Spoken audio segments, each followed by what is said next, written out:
My name is Brian Hartwell. I am the mayor, and tonight is the regular City Council meeting of February 22nd, 2016. We'll begin with a roll call, please. Mayor Pro Tem Bliss. Here. Councilman Clark. Present.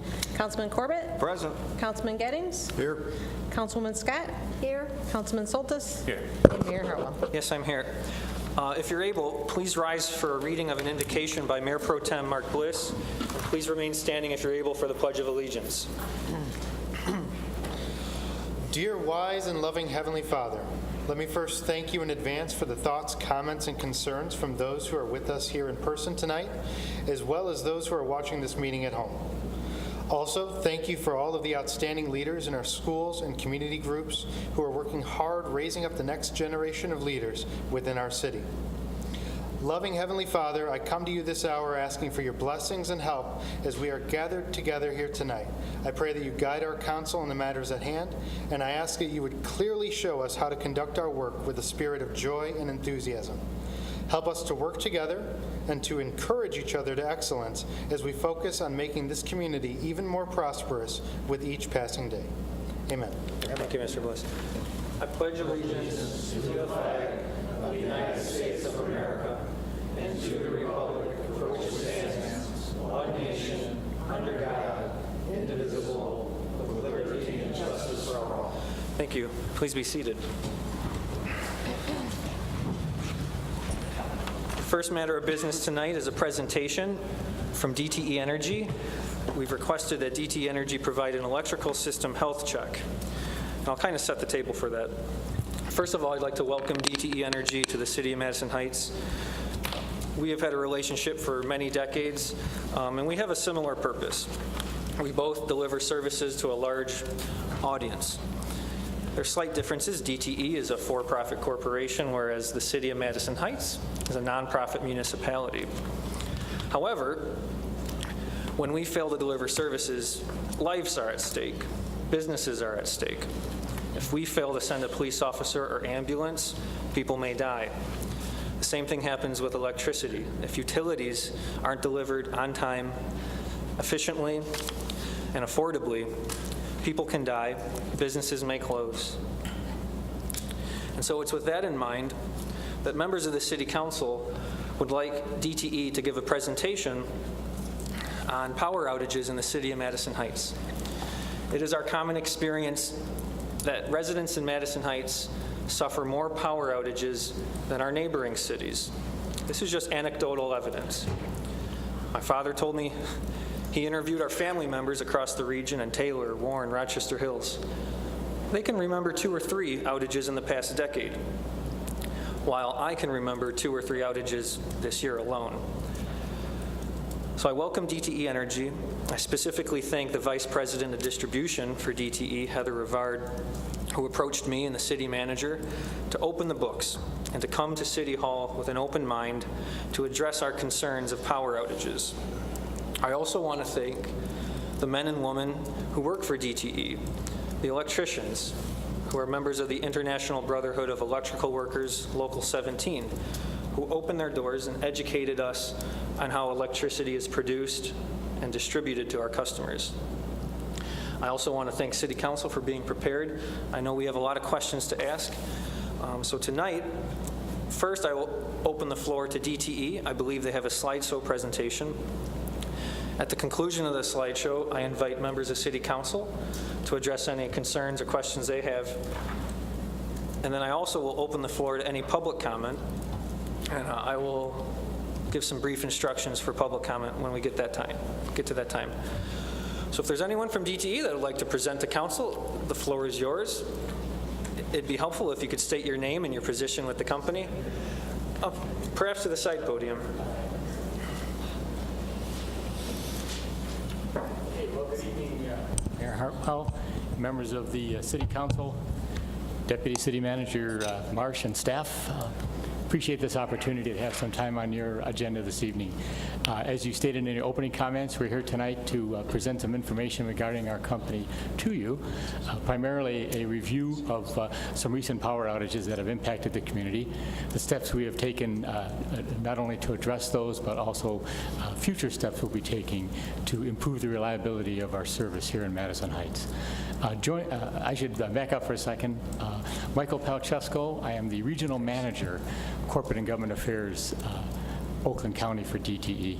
And I'm joined this evening by two colleagues, Kathleen Simone. Kathleen is our supervising engineer for the Southeast Region Engineering Group, which is the distribution planning engineering group that covers Madison Heights and some of the surrounding area.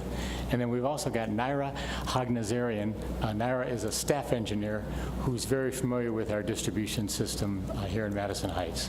So with that as our introductions, I'm going to step back and let Naira go through the presentation at this time.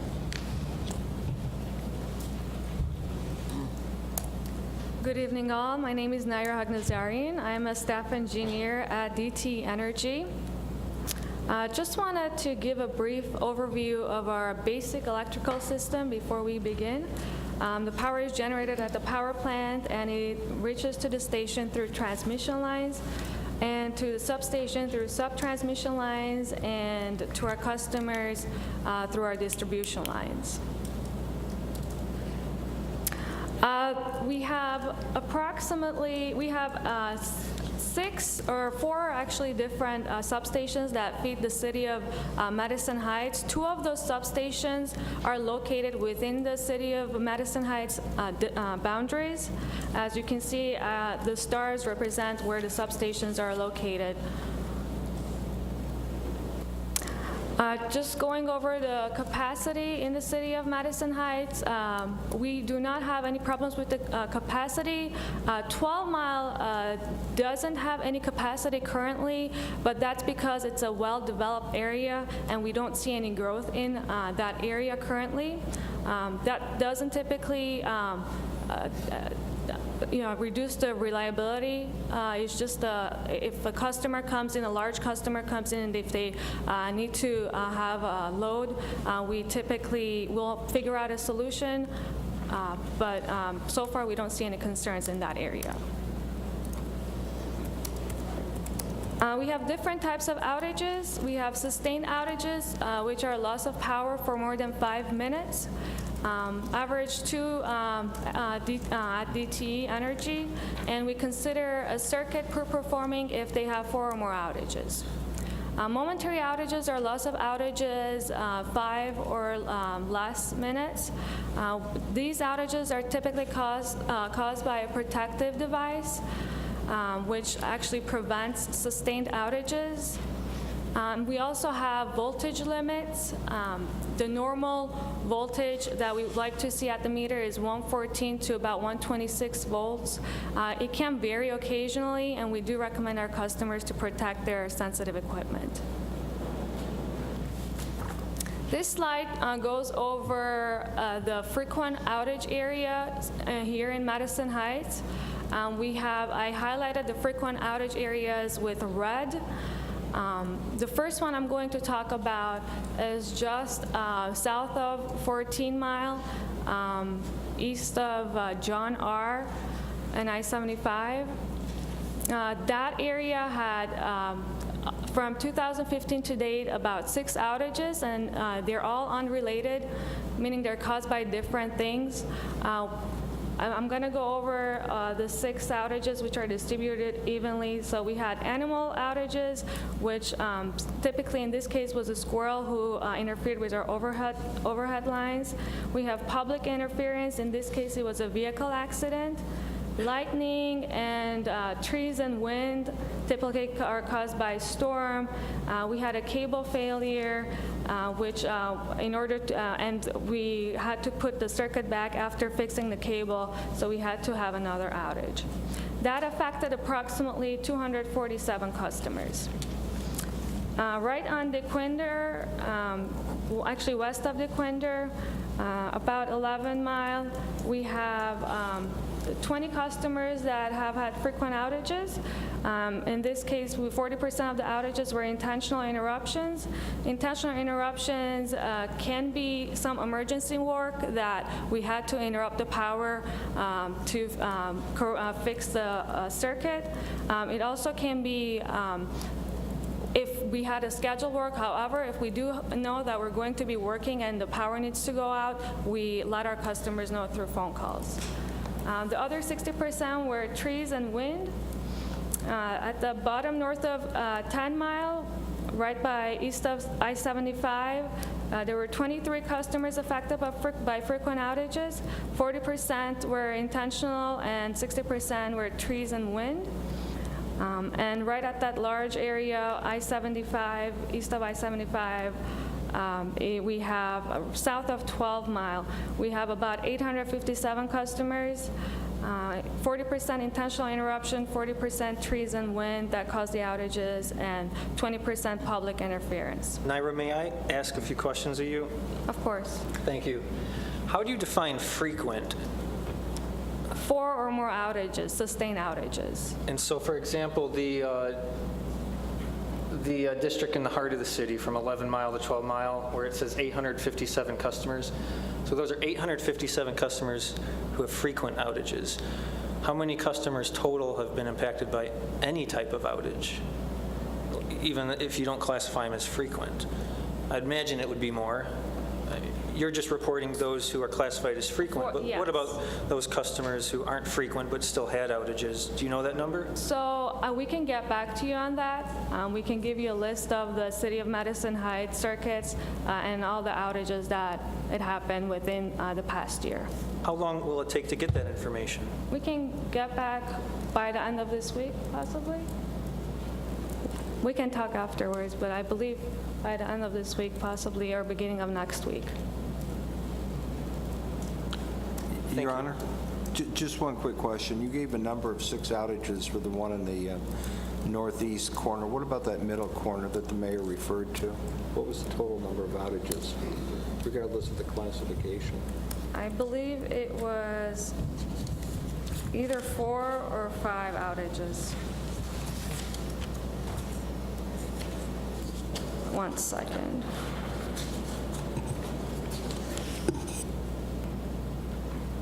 Five outages. Is that 5 outages per customer? Yes. Is that the average? Or Total. so there could be, if there's an outage every day of the year, there's 365 outages, but I mean, you could play with that numbers where it's, only a handful of customers actually experience the outage, so it's still only 5. And so, How many total outages, So not per customer, but for the entire district, how many outages occurred? 5 outages. 5 outages, okay. Okay, thank you. Please continue. That's the most outages that occurred in that area, 5. So just wanted to go over some of the reliability work that DTE has completed and has scheduled. DTE Energy has invested approximately $2.2 million just in 2015 to improve the reliability of the circuits that feed the city of Madison Heights. Those areas are highlighted in yellow. Now, this work was completed back in September of last year. We hope that this will help improve the reliability. The reliability work includes reconductoring of the overhead wires, installing sectionalizing equipment that actually prevents circuit level lockouts, and it reduces number of customers affected. We also had some fault indicators installed, which actually improves the restoration process. We did some spot tree trimming, and also some pole top maintenance, which is replacing poles that are condemned. Some of the scheduled work that we have currently scheduled for this year is to replace 2 of the substation transformers. That is approximately $1 million. May I ask you a question about that? Yes. What process was used to identify the transformers that need replacement? So when we look at replacing transformers, they could be a certain years old, like 50, 60, 70 years old. They could be out of capacity. In this case, at Chestnut Substation, when we do certain switching at the substation at certain times of the year because of the heat and the load levels, we can't always keep all the customers in service on one transformer if we have to take the other transformer down for maintenance. Excuse me. So to fix that problem, we are replacing both transformers to be higher rated transformers so that we could take any circuit on any transformer at any time and be able to keep the substation in service. How many transformers are there now? There are 2 transformers there now. That's a typical substation.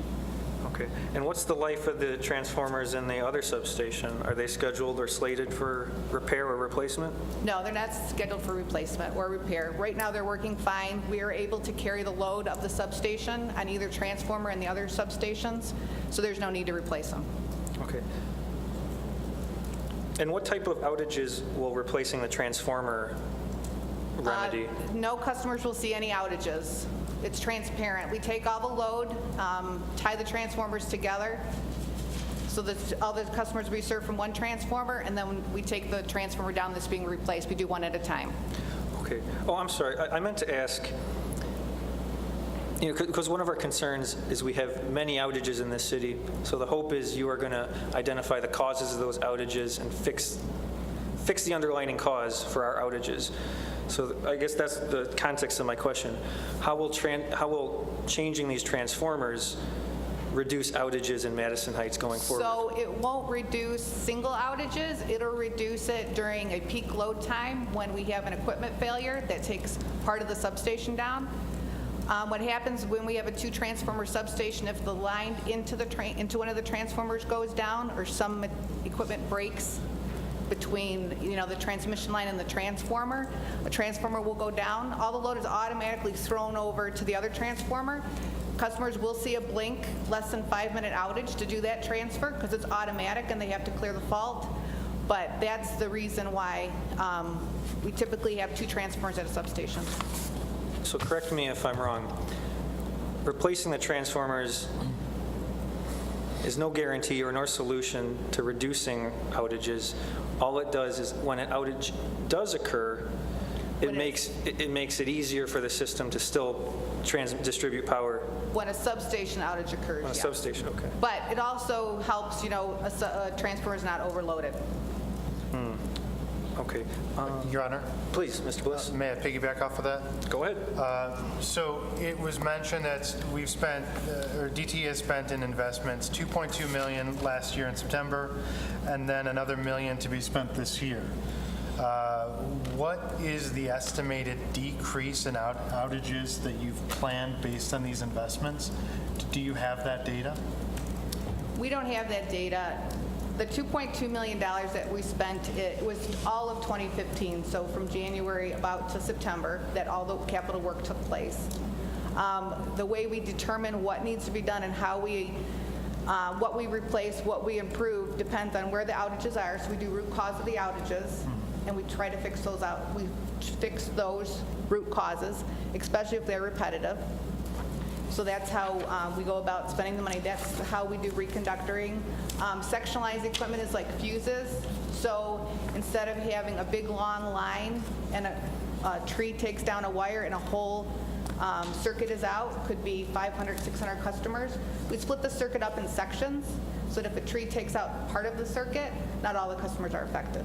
So when you've done this work in other communities, has their outages reduced down to the average for DTE? We've seen reduction in the outages. I don't have the numbers, but we know we've seen in the past when we have gone through and done reliability work in certain areas, when we look, a storm hits, we go back and look, did what we do fix the problem? And most of the time, the customer is still in power.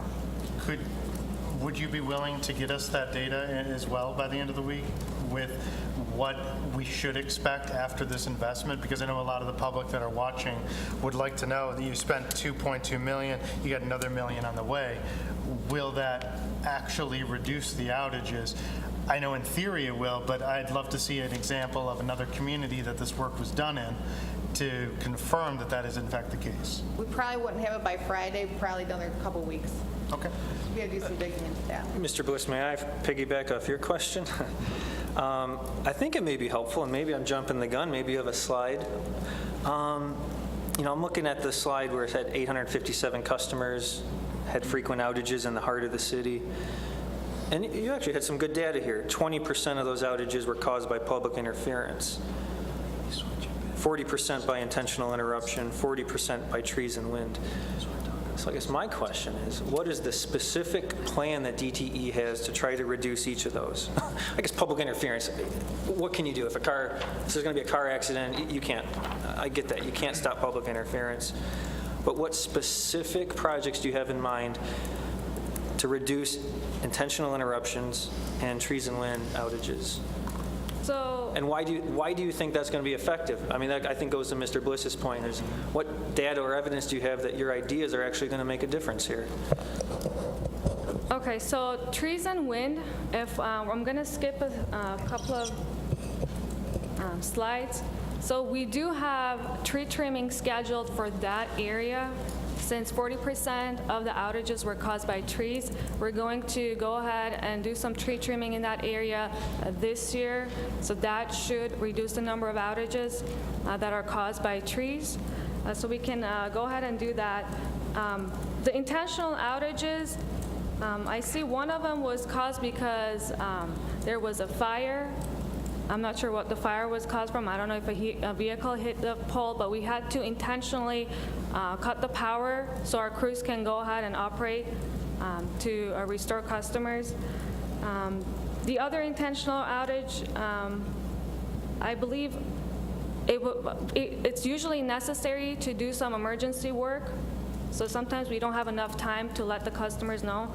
Sometimes a tree just falls on our lines, but it doesn't bring them down. And in order to remove that tree, we have to go ahead and quickly cut the power so we remove the tree and then put the power back on.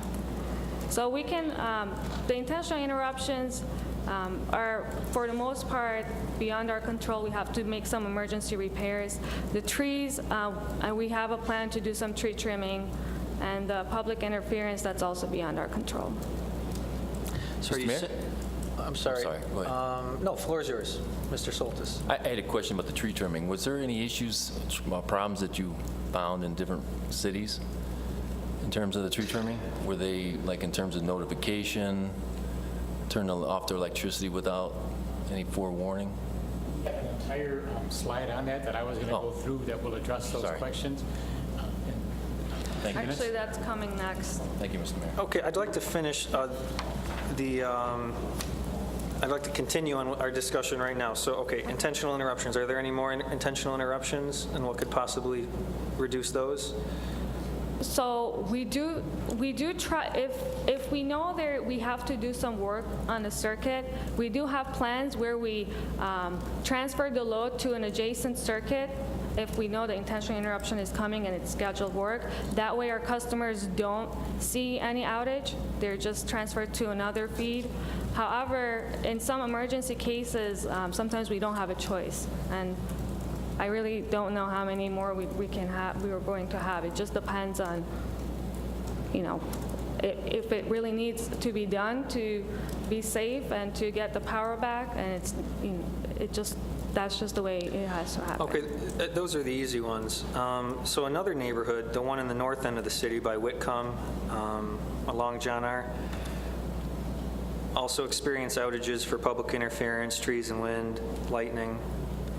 You can't stop any of that. Animals, you can't stop that. But cable, what is your specific plan to fix outages caused by cable issues? So last year, that area had a cable failure. We did go ahead and fix the cable, so it's already fixed. Is there a way to identify cables that are going to that are more prone to fail? I mean, is there a way to catch them before they fail? I mean, we do preventative maintenance on many of our systems. How proactive are you? Or first of all, the question is, do you have a way to identify those older cables or those cables that are more prone to fail? So we have a group that looks at the cables and they track the cables. That's not my, that's not, I don't really know what exactly, they look at, what they look at, but we do have a group that goes over and sees which cables may be at risk, and we have plans to replace those. Who's responsible for this job? Who would have more information? We can get back with you with that information. Oh my gosh. Okay. I mean, they're not here right now, so. Right. But Is there an office? Is there a department so I can say, hey, I need to speak with so-and-so who checks the lines? Yes, There is someone. yes. Okay. It's going to go through the engineering department. It's going to go through us. But I know most of the cables in Madison Heights are not the ones that are high failure rates. There's certain cables that are on a program that we are replacing, but those cables aren't in these circuits in Madison Heights. Oh, okay. Well, that's a great answer. I mean, cables are going to fail for, it just depends. It's equipment and it fails. So can we proactively tell when a cable's going to fail? Not really. But if we can see the same cable failing over and over again, that gives us an indication. But we haven't seen that here. Okay, so we'll move on. There's another element of outages, and you call it trouble behind trouble. So could you redefine that and then also explain what your specific plan is to reduce outages caused by trouble behind trouble? So typically, trouble behind trouble means if our crew go ahead and there is an outage somewhere and we want to restore customers and we fix that particular, let's say if there is a line down, we fix that portion and we try to restore customers, sometimes there may be another trouble somewhere else that may delay this restoration process. So is there any way to proactively attack that? I mean, from its definition, it sounds like it's a surprise. So it's a circuit goes out and there's two parts of trouble on it, and we only thought there was one. Two trees came down, or a tree came down and a fuse blew somewhere else. It just happened to be at the same time. We thought we found the problem that caused the outage. We fix it, try to put the customers back. The breaker doesn't hold, there's another problem. So they have to go back and patrol the circuit. That's not something, it just happens. So we just discussed, 5 or 6 causes of outages, and the only category that we can proactively attack are trees. Is that what you're telling me? So again, we did some work in 2015. Most of these outages have been prior to what we worked on. So trees and lightning, some public interference, and the trouble work. So we did some improvements after all these outages occurred. So we're hoping to improve the reliability. Okay. Any other questions, or please continue with the presentation? Mr. Mayor, I have one. I'm sorry, please, Mr. Gettings. No problem. A young lady, I live in that area with 857, and I know that because I called when my power went out, and that number stuck in my head, so I know I'm one of those people. Wouldn't you say 5 in a given year is quite a few for an area? So that's why we consider that a frequent outage area. And when a circuit becomes frequent outage, we try to see what the root cause of the outages are, and we go ahead and correct that and reduce the outages. So in this case, the root cause was trees and wind during mostly storms, and we are going to have some tree trimming conducted, as I'm showing on this map, in that area to reduce the number of outages. Thank you. Your Honor? Mr. Bliss? Quick follow-up to that. So I also live in that area, and part of part of it is trees and wind, so we've got 40% trees and wind according to the data provided, but 40% is also intentional interruption. And one of the things that was mentioned earlier is that you let your customers know through phone when planned outages are going to take place. I can't speak for everybody in that 847, but I personally have never received a phone call. So how do we get our citizens onto that phone list? I mean, do you need them to register? Is there a way that we can do it through our Nixle notification system that our residents are receiving? So in this case, the intentional interruptions were emergency repairs, and we did not have, it's something that we have to do quickly, so we did not have time to let the customers know, because it was in maybe a safety hazard that we had to do an intentional interruption to get everybody back up. In case of a scheduled work that we have to have intentional interruptions, we do have customers' numbers, and we go ahead and send a podcast out and let our customers know. Okay, so the definition here between 40% trees and wind and 40% intentional interruption really isn't a designation. You're saying that the intentional interruptions are caused by things like trees and wind. So that would mean then 80% of these outages were caused by trees and wind and other, quote unquote, acts of God. Would that be a correct statement? Because they're not planned? Yes, they're not planned. But it didn't cause an outage, but we had to cut the power in order to clear whatever was about to cause an outage or was a hazard. And you believe that through the root cause analysis, the work that you have done and will be doing on the tree trimming will take care of many of these issues, and you'll provide us with data that will suggest what our average outages should be for the year 2016 based on other communities. So that way we'll be able to understand if it's higher or lower than that average number, correct? We can go ahead, yeah, we can follow up with that. Awesome, thank you. Good point, that's a great point. So, Mr. Mayor? Mrs. Scott, please. Yes, just a question of policy with the company. When the weather is predicted to be somewhat severe, such as a snowstorm or a wind and rain, do you take a proactive approach and perhaps call in extra staff to be ready for any outages? Yes. So case in point was the event that occurred this weekend. We started internally on Thursday, having internal conference calls around noon on Thursday in preparation for, at that point, which was projected to be a wind event. We didn't really have an idea what the magnitude was going to be, but we continued with internal conference calls and planning and organizing throughout Friday morning, and then Friday afternoon is when the big wind event hit. So we did have people in place, the wheels in motion, the mindset that we were going to have weather-related power outages. So we did do what you suggested. And are there times of the year when it's predictable that you will probably have these kind of outages, or can they be very sporadic or just happen circumstance? Okay, so a couple of things. We have a meteorologist internally who has numerous models that he watches. We also have people watching what's happening to the west of us, to the south of us, so on and so forth. When we see on, let's say, the Weather Channel, a huge event happening in another part of the country, we have people watching if that's going to be on track to hit us in Michigan. So we do take a number of steps to try to be as proactive as we can be. Okay, thank you. You're welcome. So again, this is a slide that it shows the highlighted areas where tree trimming will be conducted this year.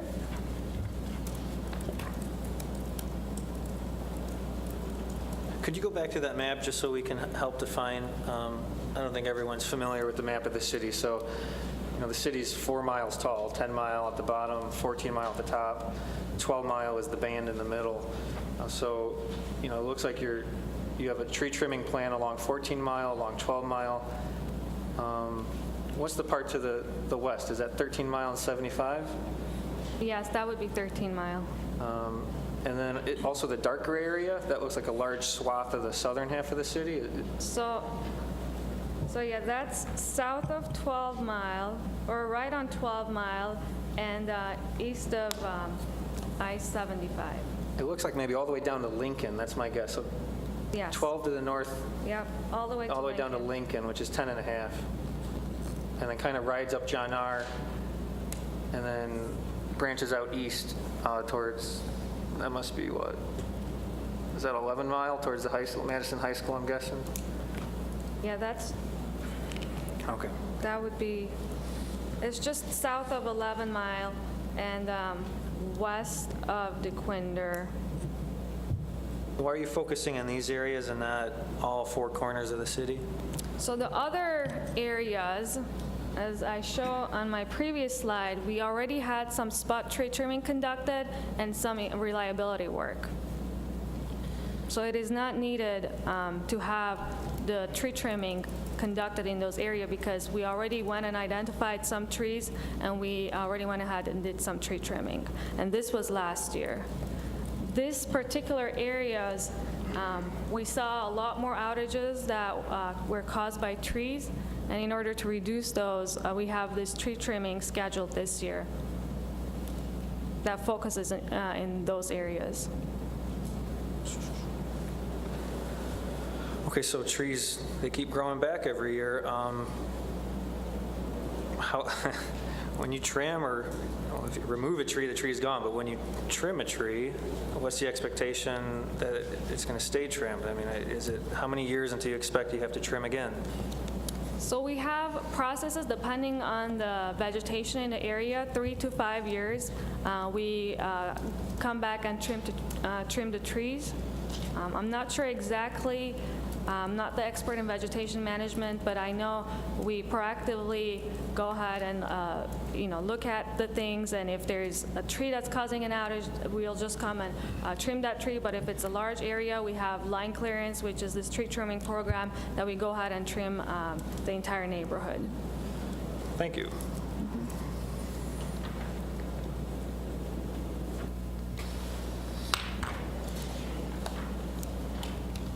Jump in at this point and pick up on the question that Councilman Soltis asked, and that is, as we went through 2015, we revised our communication plan associated with tree trimming quite a bit. The way the process stands now is that one of the first steps we take is notify local officials. So here in Madison Heights, when I received a heads up of the information that Naira shared, I did reach out to Mr. City Manager Myers and DPW Director Vitale, gave them some advance information, wanted to make them aware that these are the areas we are looking at. But another piece of that is if there's any issues that the community is aware of with regards to those areas, anything about those trees that the city wants to make us aware of, we pick up on that at that time. So once we make the local officials aware that we're coming into a community, then we wait a little while and then mail out letters to property owners in those areas we're going to trim. And the letters basically say we're coming into your part of the community to do tree trimming, and it indicates that at some point, pre-planners, individuals with vests and hard hats, are going to be coming out and doing surveys, taking a look at the trees, determining which ones need to be trimmed, and so on. If it's determined that a tree needs to be taken down, either the tree is in a situation that trimming just won't suffice, or trimming may damage the health of a tree, then we'll put a door hanger on the property owner's door. In fact, we'll put a door hanger also if we're just going to do trimming. But if it's our feeling we'd like to see that tree removed, then we ask the property owner to sign a release. We do not take any tree down, remove any tree in its entirety unless we get a release signed from the property owner. If it's a case where it's a city-owned tree, then the city's the property owner, and we work with city officials on that. What if you're unable to contact the property owner to obtain written consent to remove a tree? Okay, so we will try, we will escalate it. We'll try a number of times to reach that individual property owner. If the property owner, at first, as they do not want that tree removed. Then we'll ask a supervisor to talk to the property owner, have some further conversation about the significance on removing that tree, and so on. So it's a very meticulous process, and it is our intention to work real closely with the property owner to make sure So they agree. if to the remove. owner explicitly objects to the removal of a tree, and you're having that conversation, you said a supervisor from DTE will be sent out just to have a more detailed conversation, probably to explain the reasons Yes. and the justification. Yeah. Can the homeowner continue to object? So if a homeowner absolutely refuses, then we will leave that situation as is, and we'll trim in the rest of the area there. Again, it is very much our intention to make sure that the homeowner doesn't come home from work or come home from a weekend vacation and see a tree removed. We want to make sure they understand why we need to remove that, the impact it'll have on the reliability of not only their service, but also service of others in their neighborhood. So we have these conversations, but we are not going to force somebody, absolutely. We'll work with them as best we can. I know, I mean, we're hitting you from all angles on this issue. Sure. We're asking reduce power outages, so the idea is remove trees, but we're also saying, well, protect our trees. The city does not have a full-time arborist Okay. to consult DTE to evaluate which trees should be removed. For example, the city of Royal Oak has an arborist that you consult with. And I know some of these neighborhoods are heavily wooded, and I've heard from some of those residents who are concerned about just mass deforestation at the hands of DTE. Can you explain the professional angle to this, and who do you consult with? So we at DTE have arborists. We have our own arborists that are in this area, and then the contractors that we contract with are all certified professionals in tree removal or tree trimming. So every effort is made to make sure that we have well-qualified individuals dealing in this tree trimming arena. Mr. Mayor?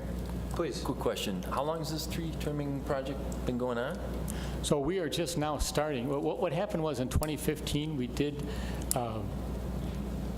sort of have an initial start, but we didn't go too far before we paused. But now in 2016, I just received the information packet a couple weeks ago, and I shared that earlier this month. So what did you do prior to this then? So historically, we had our former tree trimming program where we basically just sent letters to homeowners and then came out and did some work. We've revamped the program substantially so that we communicate, like I indicated. The letters, people in the field, knocking on doors, and then hanging door hangers if no one's home, communicate, and so on. So that's the type of program we've got in place here in 2016. But prior to that, I mean, in terms of quantity of trees trimmed, I understand that recently you did a PR thing, but what about in terms of quantity of trees trimmed? Is it the same amount? I mean, what was it 10 years ago, or did you even do it? Okay, so if our engineers want to chime in, I'll step back, but I can comment that we are taking a different look at tree trimming than maybe we did years ago. Because we are so aware, as was stated before, that about 2/3 of the outages that occur in an area are tree-related. So in essence, we're really making tree trimming a focus. So it took that long to figure that out? So typically, we trim the trees within the 10-feet easement of our power lines. That was the MPSC regulation. Now, we try to trim more, especially the overhangs. So that's a new program, but we definitely improved our communication with our customers. But he said it was 2/3 the problem. So sometimes, even if we do our tree trimming, what we're allowed, the 10-feet easement, we had trees that were located on private properties that fell onto our lines and brought our power lines down. So that was, we couldn't really control that. If a tree is located on a private property and we can't trim or remove that tree and that causes an outage, that's something that we can't control, but we try to Go ahead. Did you recently just hire these arborists? I mean, how long have they been around? No, we've had arborists. We had, the tree trimming was within the 10-foot easement. And we couldn't trim anything more because that's just an MPSC regulation. Now, the trees outside of that, those 10-foot easement fell, or, in some cases they fell and brought our power lines down, which caused an outage. I can also add, we're getting away from, you may have seen in some areas historically, we had approximately a tunnel. We did the 10-foot radius as Naira described, but in some cases limbs were above, and in some situations they would fall down. So we now are including that in our tree trimming program, getting rid of that overhang, taking away the potential for limbs higher up to come down. Okay, so, But in a nutshell, we very much have enhanced the program in all regards to really make sure that we take care of these trees and in turn reduce the potential for tree-related outages. Mrs. Scott? Yes, Mr. Taldesco, we have, as you know, I'm sure, a 35-acre area located south of 13 and east of John R. called the Nature Center. That area is zoned natural preservation. Okay. Are you permitted to go in there to inspect any potential tree falls or do any work within that area because of it being zoned that? Okay, so is the park owned by the city? Yes. Okay, we would work very closely with city staff. Any communications would take place directly with city staff on that. So So you- presumably you need someone's consent from the city, written consent from the city to cut a tree on city property? Yes. Okay, same for Well, businesses? If it- to remove a tree on city property. We would inform if we needed to trim. We'd have that conversation. But we would need the signed agreement, written consent, if we were looking to remove the tree. Okay. Good question. Okay, so, Mr. Pelchesko, you mentioned company-wide, 2/3 of the outages are caused by tree and winds. Is that number the same in Madison Heights? 2/3 of outages in Madison Heights are caused by wind and trees? So as I went over in this slide, for the most part, yes, the outages are caused by trees and wind, and again, some intentional outages were also caused by trees that we had to remove in order to protect our equipment and prevent a long sustained outage. Okay, thank you. If I could just make two other key points about the tree trimming program. One is that once we've completed all these communications, we've got the releases and so on and so forth, we have people downtown that make sure everything's in order, and only when we're confident that everything's in order, then you'll start seeing trimmers actually in the field. So we're very careful to make sure we've got that in place, and then the tree trimmers will actually show up in the field and do the work. Okay, so my neighborhood, we're a couple steps into this. I've received a door hanger, and I saw a DTE contractor in my backyard spray painting One dot, two dots. spray painting some trees. So could you explain what they're doing in our backyard now? If there is spray paint or a red ribbon, what does that mean? Okay, so one dot at the base of the tree indicates we're looking to trim it. Two dots is a tree that we feel needs to be removed, and that's the one that we'd be talking about the release. If you have to The other remove a point- tree, Mike, from somebody's backyard, that whole cost falls on you guys, or? Yeah, that leads to my second point. Great segue. I was going to say, we take away all the debris, including the logs and limbs and so on, for this kind of work. In years past, we would take away only the brush, the leaves, and we would cut the logs into usable lengths, leave them at either the property line or the base of the tree. We now take everything away. Unless a property owner says, hey, I'd like to have that wood, then we'll accommodate that. But yes, we will take all that away at our expense. Mr. Mayor, quick question. I'm going to ask a dumb question. Who's paying for it? The tree trimming? Okay, so it's all part of our operations, maintenance, budget, et cetera. Yeah. So residents are not paying a dime? Or are you going to fit it in there somehow? It's part of the improving the reliability project. So we have maintenance programs like this tree trimming In order to improve the reliability, we have to trim the trees every 3 or 5 years, depending on where you are. But what I'm saying is, the residents are not going to pay for that cost, or are the rates going to go up? No, so far, it's part of the reliability project. I think a more pointed way to ask that question is, your company has costs to perform these services. If you're not going to do anything new next year, what you did last year, then your costs are the same. So the question is, are you really going to do something new, something more, or is it just going to be more of the same? And if it is something new and more, obviously there are going to be greater costs to DTE, but you're for-profit, it'll trickle down to the ratepayers. But, I mean, really, are you really accelerating your tree trimming program? Or is it really just the same quantity, the same program as always, just with more defined steps and fancier flyers? We are accelerating it. We are very much putting, shall we say, a new focus. So how do you pay for more tree trimming? Do you take from other departments from DTE? Or do you have, I mean, if DTE has higher costs, those costs have to be paid by the ratepayers, by the customers, right? It's either paid, your DTE's higher costs are either paid from another department in your company or by us, the customers, right?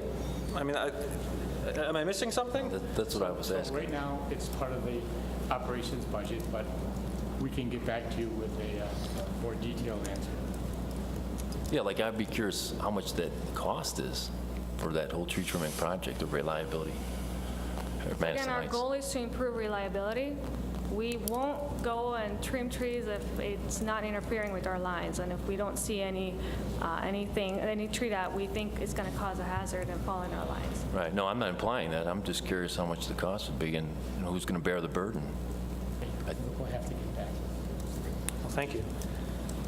Your Honor? Mr. Bliss?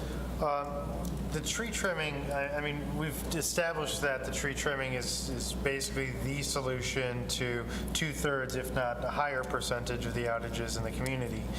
At face value, it seems, I mean, I guess like common sense. We're an older community. A lot of the homes were built in the 50s and 60s, and in the neighborhoods where we're seeing these outages, those communities were built up at that time, and those trees were planted when the homes were put in. And, you know, so now here we are, in some cases 60 years later, and now tree trimming is a big thing. Frankly, it probably should have been for the last decade. I mean, what led us to this place where we're suffering 6 outages in a small area? You know, it got to a point where now it's urgent. What are we going to see from DTE in terms of the next decade and the decades to come? You know, I want to make sure that we don't run into an urgent situation again where now we have to do the root cause analysis on why a section of our citizens, which, you know, is a very large segment of our citizens, is sustaining 6 or more power outages.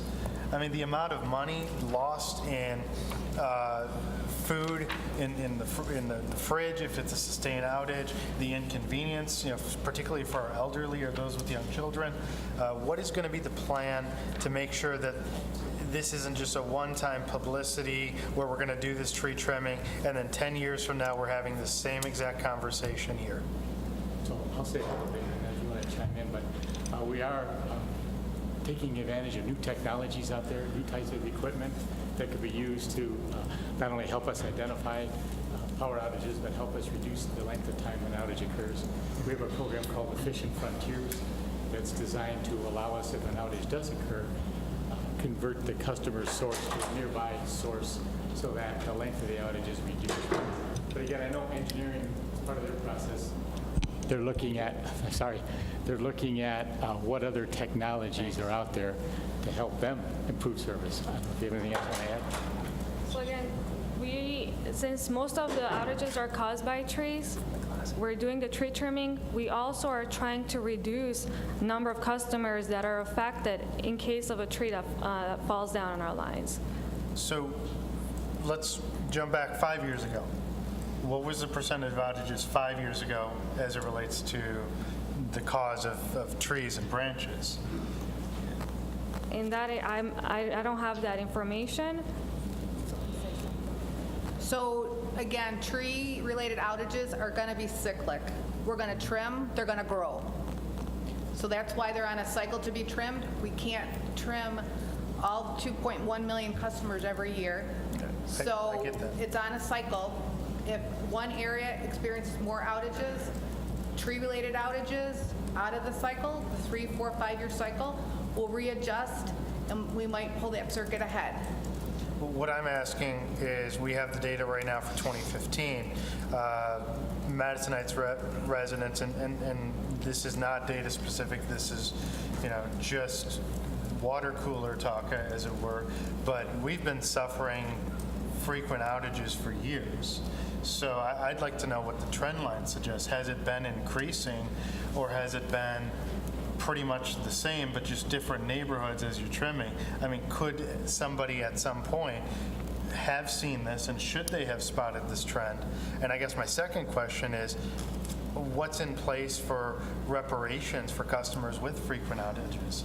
I know there are some components. I mean, if you read the fine print on the bill, that there is a way that customers can get some money back for it, but what hoops do they have to go through, and what's the process? So I guess those two components: should it have been caught? What's in place to catch those trends? And the third point is, what reparations are available to customers with frequent outages, particularly over a sustained multi-year period? Okay, Whose head should roll? That's the first question. I can speak on the energy credit piece, and that's it could be accessed via two sources: the Michigan Public Service Commission website, but you can also go to our DTE Energy website, look in the area that says power problems, then there's a link to claims, credits, et cetera. But yeah, the program is set up so that if a customer has more than 8 or more outages, and these are 5 minutes or longer outages in a 12-month period, they can apply for credit. How many Also- customers in Madison Heights qualify for 8 outages per year? I've asked for that number for quite some time. 8 outages, do we have anybody? We don't have anyone that experienced 8 outages, as far as I know. Okay. And again, we also encourage our customers to report every outage that they experience. That way we're aware of it.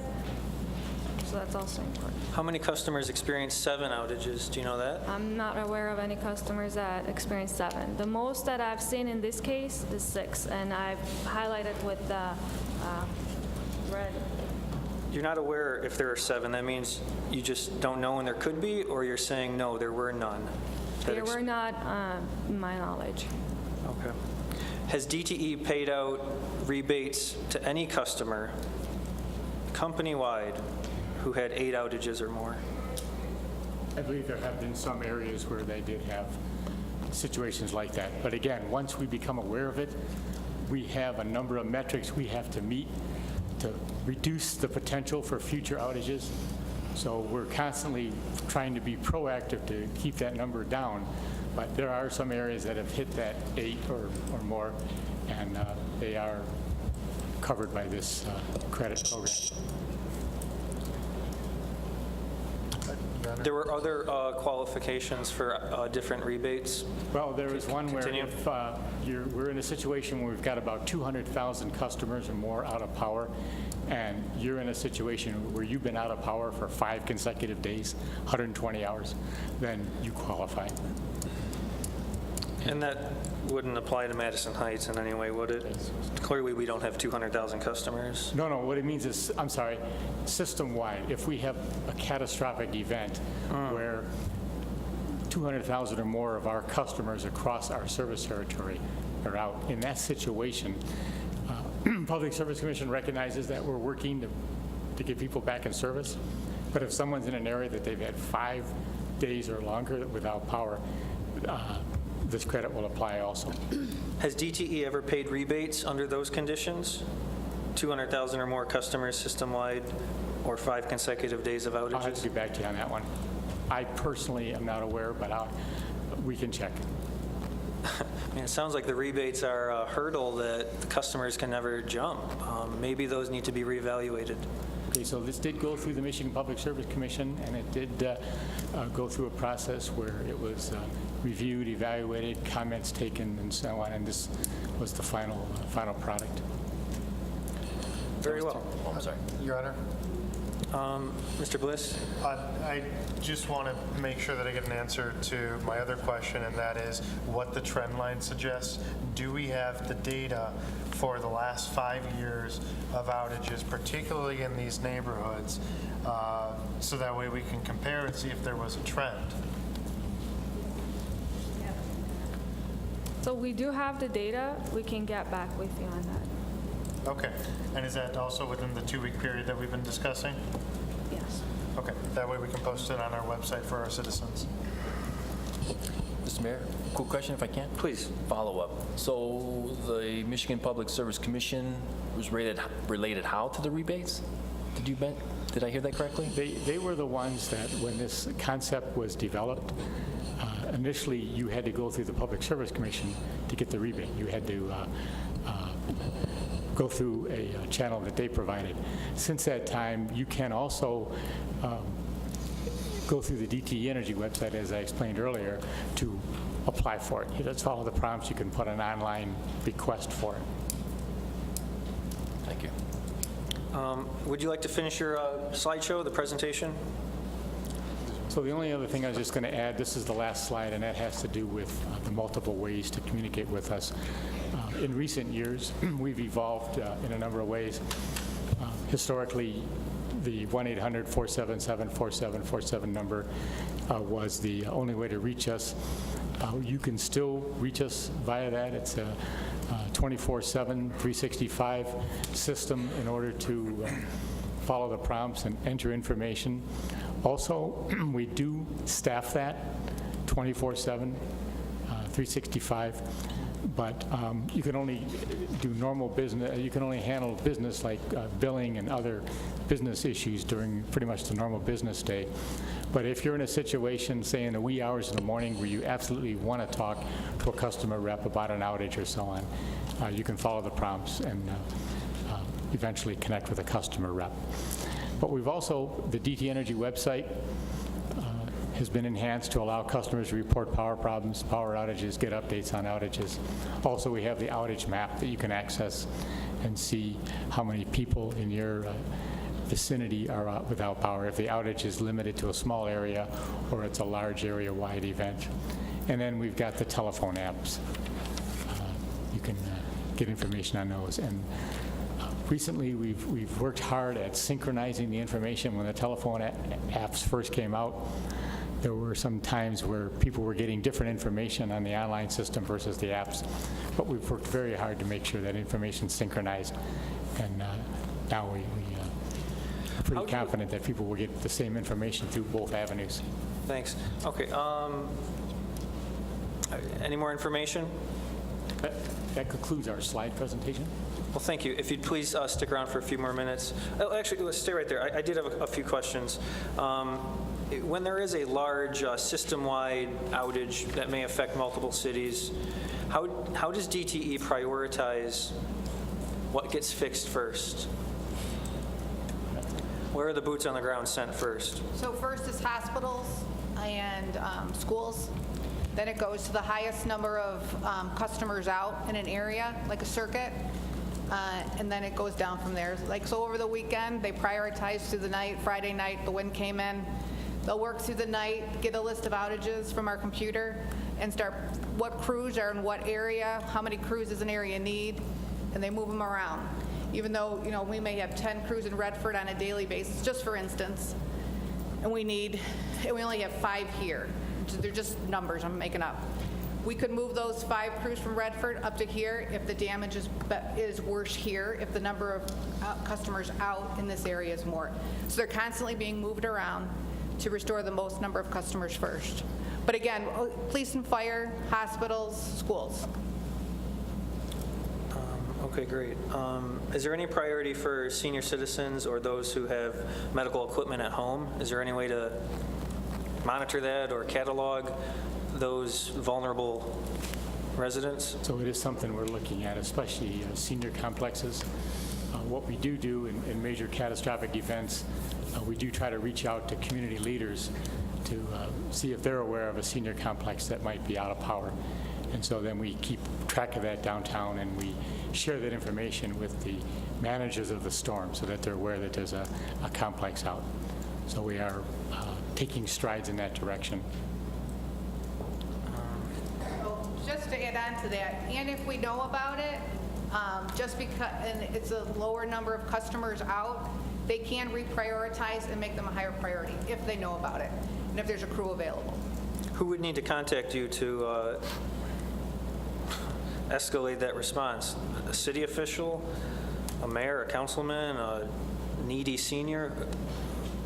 Who would make that demand to DTE to say, us first?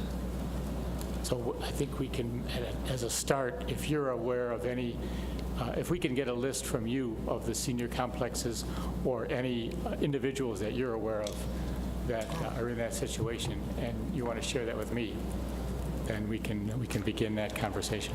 Great. Mr. Mayor, Yes, please. in regards to that, could you perhaps establish a registry where you would maintain the list of people in a certain area that are susceptible to power outages and emergency situations because of that? In other words, could you maintain a list? Could the citizens call in and say, I'm one of those people that need to have electrical assistance at all times? So we'll have to get back to you on that. I'm going to have to talk to some people about how exactly to go about something like that. Okay. Oh, okay, just a quick timing question with the tree trimming and removal program. About how many trucks do you think we're going to see in the roads, and when is this going to happen? When spring breaks? So timing, when are we going to see the trucks? How many trucks? I mean, is it going to be an invasion where every street has trucks and trippers, or just give me just the, how is it going to look, and when is it going to look that way? Okay, so at this point in time, I don't have that data. That'll be another item that we'll have to get back to you on. Okay. Council, the floor is yours. I do really want input from members of the public. They've sat here for an hour, Yeah. and I really appreciate your patience. This is one of those rare meetings where we get to engage with our contractor in depth. So thank you for your patience. Council, would you indulge me if we go to the public, or? Yeah, whatever you... Okay, so I'm going to open to members of DTE. You're welcome to stay. You can have a seat. If anyone would like to address City Council about this issue, please keep it on subject of DTE, energy, outages, and please, I have a couple things I'm begging of you. Please direct your comments to me. Don't get in an argument or a conversation with the DTE official. Bring all the comments through me, whether they're critical or supportive. And also, if you'd like, it's your option, please give your name and address. It's not required, but it would be helpful. And try to limit your comments to 2 or 3 minutes. If you start to drag on, I may ask you for, wrap it up. But please, Mr. McLean, the floor is yours. Good evening, Council. Doug McLean, 27432 Park Court, Madison Heights. I'm one of the areas that are in question, 5 blocks west of DeQuinder on Park Court, north of 11 Mile. Anytime we have a high windstorm or thunderstorm in the area in the summertime, you can count on it. The section of the street that I live on always goes out. Edison has been good enough to be there in a relatively short period of time to start their procedure for fixing the problem. However, usually it takes quite a few hours in order for them to get the problem solved.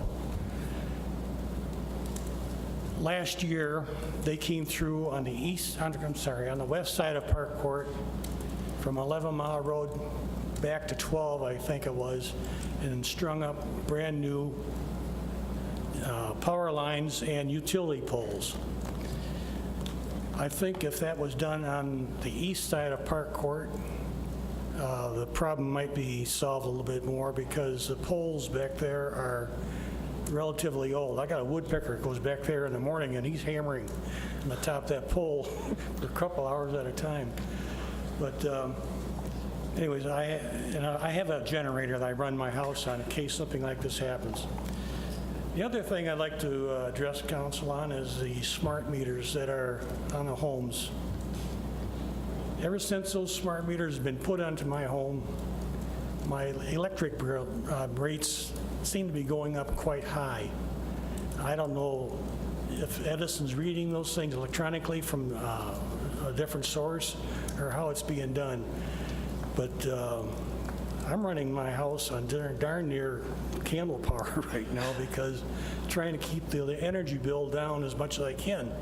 And I don't know what's causing my electric bills to go up so darn high. That's all I have to say tonight, Council. Thank you very much. Thank you, sir. Would anyone else like to address council? Please rise to the podium. This is on the issue of DTE, please. My name's Gloria Moore. I live at 27368 Dartmouth. My dad was a master electrician, and he thought that the overhead lines was a bad idea. He believed that the lines were better to go underground. Also, a lot of times we don't know that our power had gone out, except for we have to go race. We discovered we have to race around and reset our clocks because a lot of times we'd be out or we'd be asleep or something like that. Also, we wouldn't know necessarily that enough to unplug our sensitive equipment in time to protect it from a power surge or a brownout. And on those days that we had sustained outages, my husband had to take his thermos over to either the National Coney Island or 7-Eleven to go get his coffee for his thermos for work.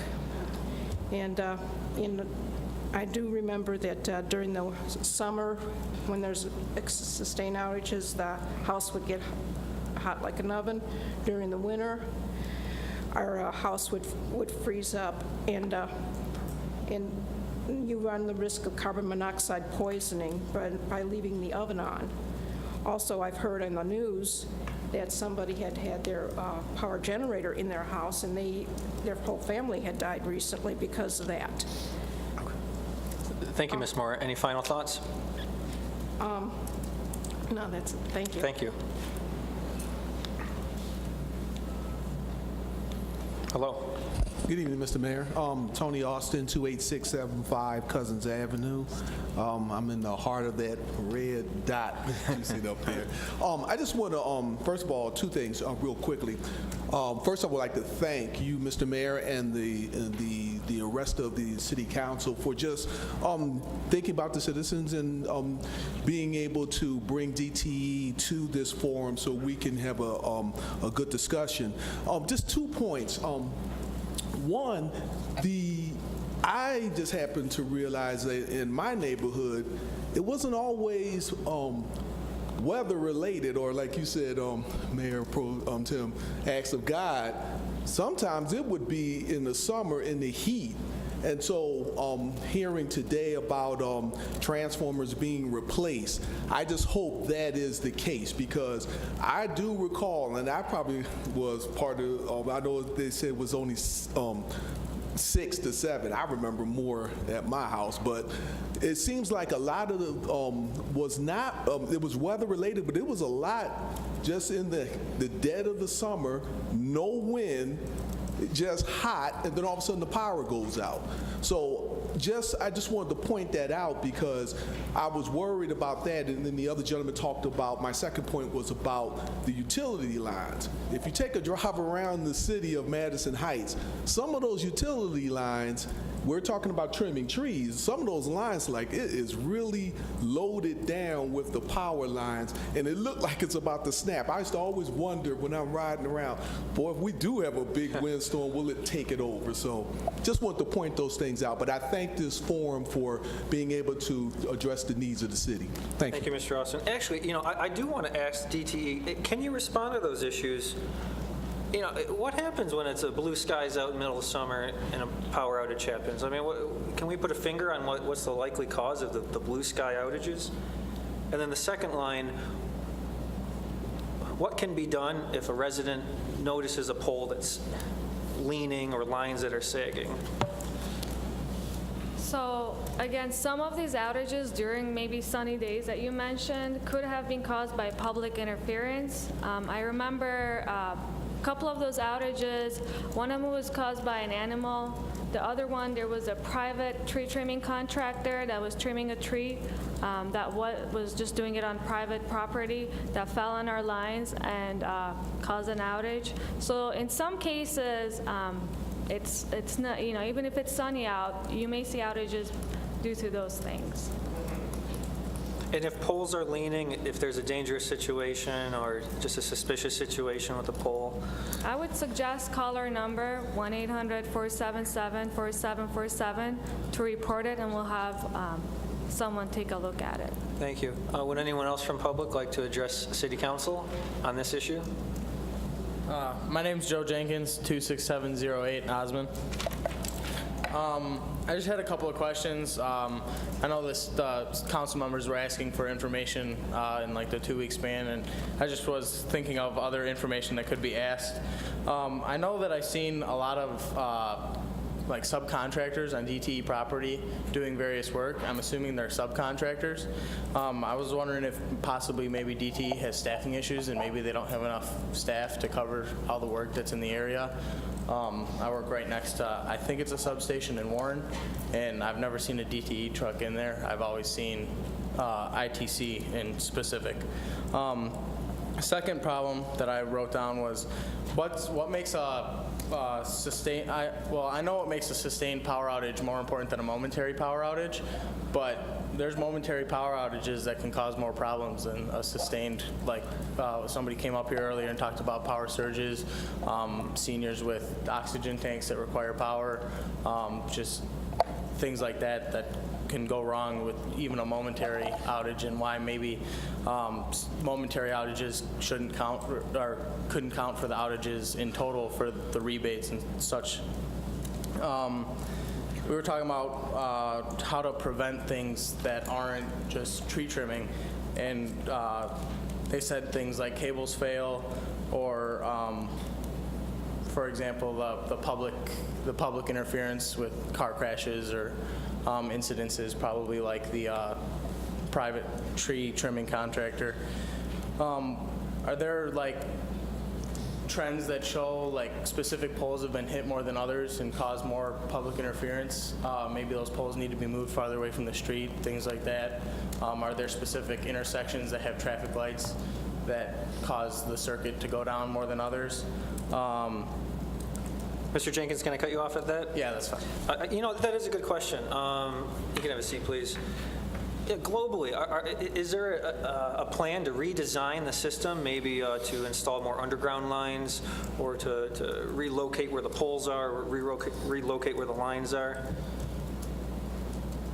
Any master plan to change this, or is it?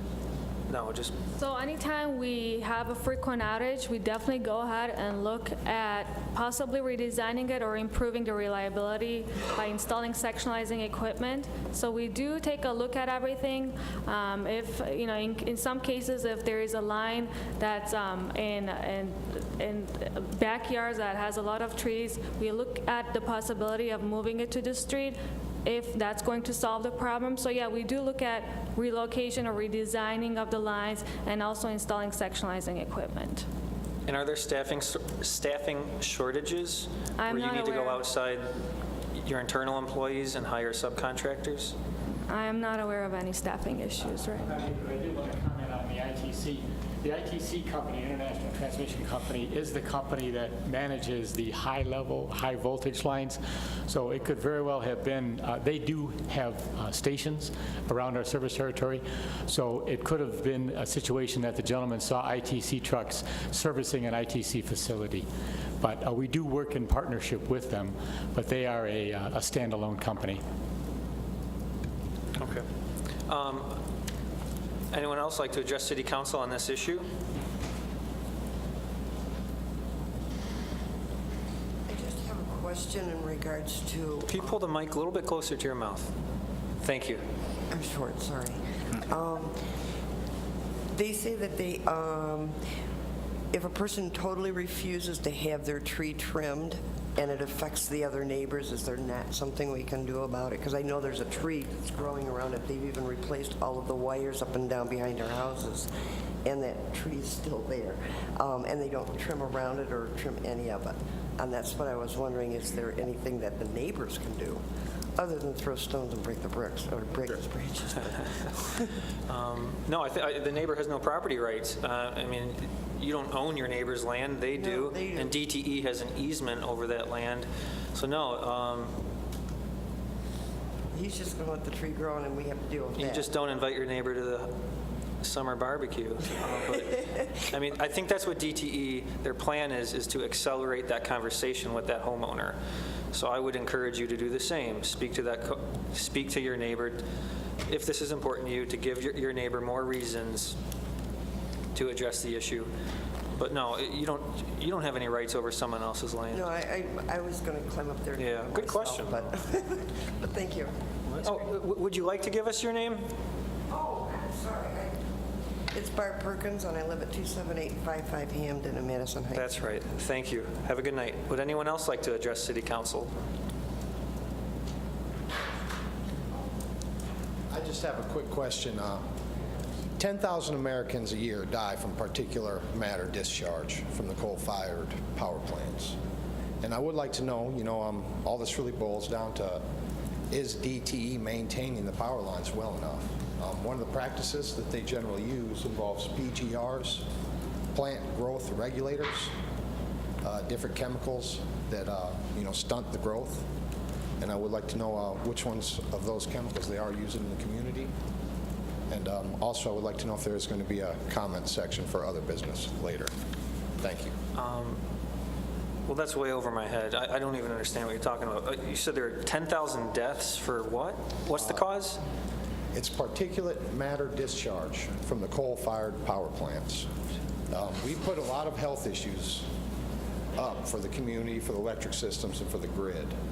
I'm a student of alternative energies, and I just want to know what they're doing to keep a progressive City of Progress, Madison Heights green, and what exactly chemicals they use. They spray the power lines with plant growth regulator chemicals, toxins, poisons. Okay, so that's a good question. I've never heard of this. Anyone from DTE have any information on this, the plant growth regulators? That's a great question. They are used regularly in every state, everywhere across the country. Let's add that to our list of inquiries. If you could please follow up, if there is such a chemical that is sprayed on the lines, especially in our neighborhoods. Thank you. Thank you. Would anyone else like to address? Thank you, sir. And is there comments for other business later? Oh, yeah. This is just the first subject, but yeah, we will be generally open to the public for comment later, once we're finished with this issue. Hello, sir. How are you? Hi. Hi. Chris Dyslinski, 252 East Parker. 35 years I've been in this community.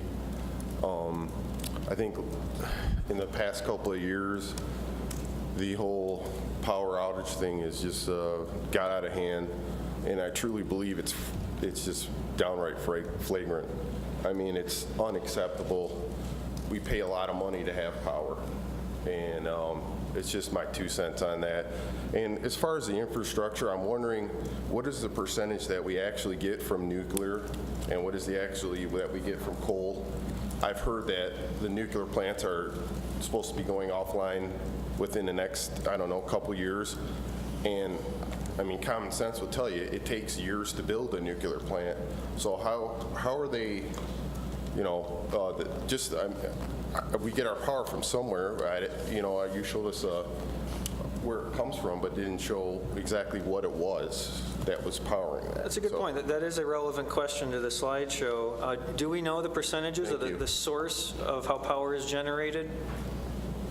Whether it's a renewable source or coal or nuclear? So what's happening in Michigan is in the next couple of years, 10 coal-fired power plants are going to be going offline. 3 are ours, most of the rest are consumer energy, and I think 1 is a third party. But there is a lot of conversation in Lansing right now on the future of future of energy, and it has to do around putting a system in place probably to take advantage of natural gas, maybe using natural gas more to generate power. I've been with the company a lot of years, and when Fermi first came online, Fermi provided 10% of our generation. But I'm not sure here in 2016 what percentage that is. But the Fermi plant is very reliable. It's our one and only nuclear facility at DTE. But again, over the next few years, changes are going to have to happen as these coal-fired plants go offline, and we need to continue to provide reliable power to Michigan. Thanks. Can I just see a show of hands? I just want to kind of gauge the next, if I need to move things along. A show of hands, who would still like to address council on this issue? Okay, please step up. I see 3 hands. Hi, if you'd like to give us your name, it'd be helpful. Yes, Serena Light, 27410 Groveland. I just moved there in July of 2015. In a beautiful city. But the power went out, like, that I can remember, 3 times before Halloween. And as a diabetic, a type 1 diabetic, my house is built in 1935, so it's been around for a long time. And I have a electric stove, and as a diabetic, I'm not expecting my power to go out on a sunny day. So when there's a storm coming, I can predict it, I can fix my dinner and be okay. But on a sunny day, I've got a budget, I have a certain amount of money I can work with, and I just don't understand why it happens on sunny days. Good question. Well, thank you. Anything else? That's it. Thank you very much. Next, please. My name's Karen Settle. I live at 30514 Gary. I have neighbors that I spoke with today. They couldn't be here. They just got back from vacation. And I know they're saying it's due to animals, and they only say 6 outages. My neighbor says it's at least 7 or 8 times. In the last couple of years, it's getting really bad. And like you're saying, it's happening on days that it shouldn't even happen. There's no wind. There's no rhyme or reason. And I'm wondering, too, is if they can give us a documentation to prove to us what caused these outages in the city. And also, my son lives on Parker as well, and he's only been there less than a year, and he said it's at least 6 times. And he got a letter last year that they were going to come along and trim the trees. Never saw a hanger on his door. They have still not trimmed the trees, and there are wires right over a transformer on his street. Well, I promise you, this council will not give up until we get the information of exactly how many outages there were and what are the specific causes. We definitely need, yes. Whether those are sustained or momentary. Right. I mean, it may be voluminous, these records, but we will insist on that. And also, DTE, to their credit, they did say that their tree trimming program has changed over the last 24 months, where they are, more engaged with the consumers. So it's a new developing program, so we'll see. They seem to have failed on East Parker after they left letters. So the trees are still a peril there on those lines. Okay. Well, any final thought? No. Thank you. Thank you. Anyone else? And we'll take one more comment after that, if you don't mind. Jessica Evans, 28276 Groveland. I was just making down some notes as you guys were talking about issues that I've had. I know that my power's gone out numerous times, sometimes just for a matter of seconds, so I don't report seconds by the time I get to my phone and make the phone call. Sometimes the outages are in the middle of the night. I get up at 4:45 in the morning. If the power goes out at 2, I'm not going to get out of bed to make a report. I mean, let's be honest here with that. Sorry, I need to direct towards you. Once again, on clear days, the power goes out for no reason at all. When I've reported it, it just says that there's issues with the equipment failure. I don't know if that's the animals eating it, but I know that the sunny days, no trees down, whatnot. And also, one last thing about reporting, there's been times I've tried calling the phone number and it won't let me through, and there's a whole issue of trying to report it. It's not very user-friendly, so then I go online to try to do it. I can't use my computer because the internet's down. And then on my cell phone, once again, you have to go through so many prompts to try to report it. It doesn't go through, so it's not as user-friendly as it might be. So especially for those that are not tech savvy, it's probably nearly impossible for them to report it. So that's all. Just had a few Ms. things Evans, to I say. think it's becoming my legacy. Anytime anyone's power goes out, I get 100 texts and 100 emails, so Yes, yes. just let me know about it. Thank you. I'll allow room for one more public comment on this issue if there's anyone that'd like to address. City Council, any final comments on this DTE issue? Your Honor. Please. Just one thing that has been kind of bugging me. We talked earlier about the substations. And so in those substations, there was remaining capacity. And it's very rare that I would ever see a zero on anything.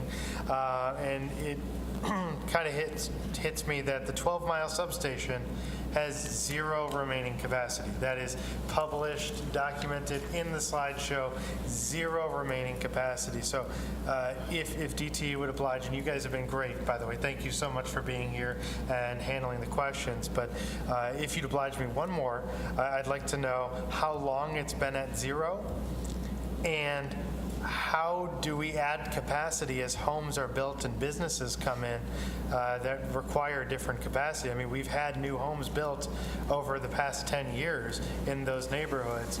And so if it's been at zero that whole time, we're operating at a negative? I mean, is that correct?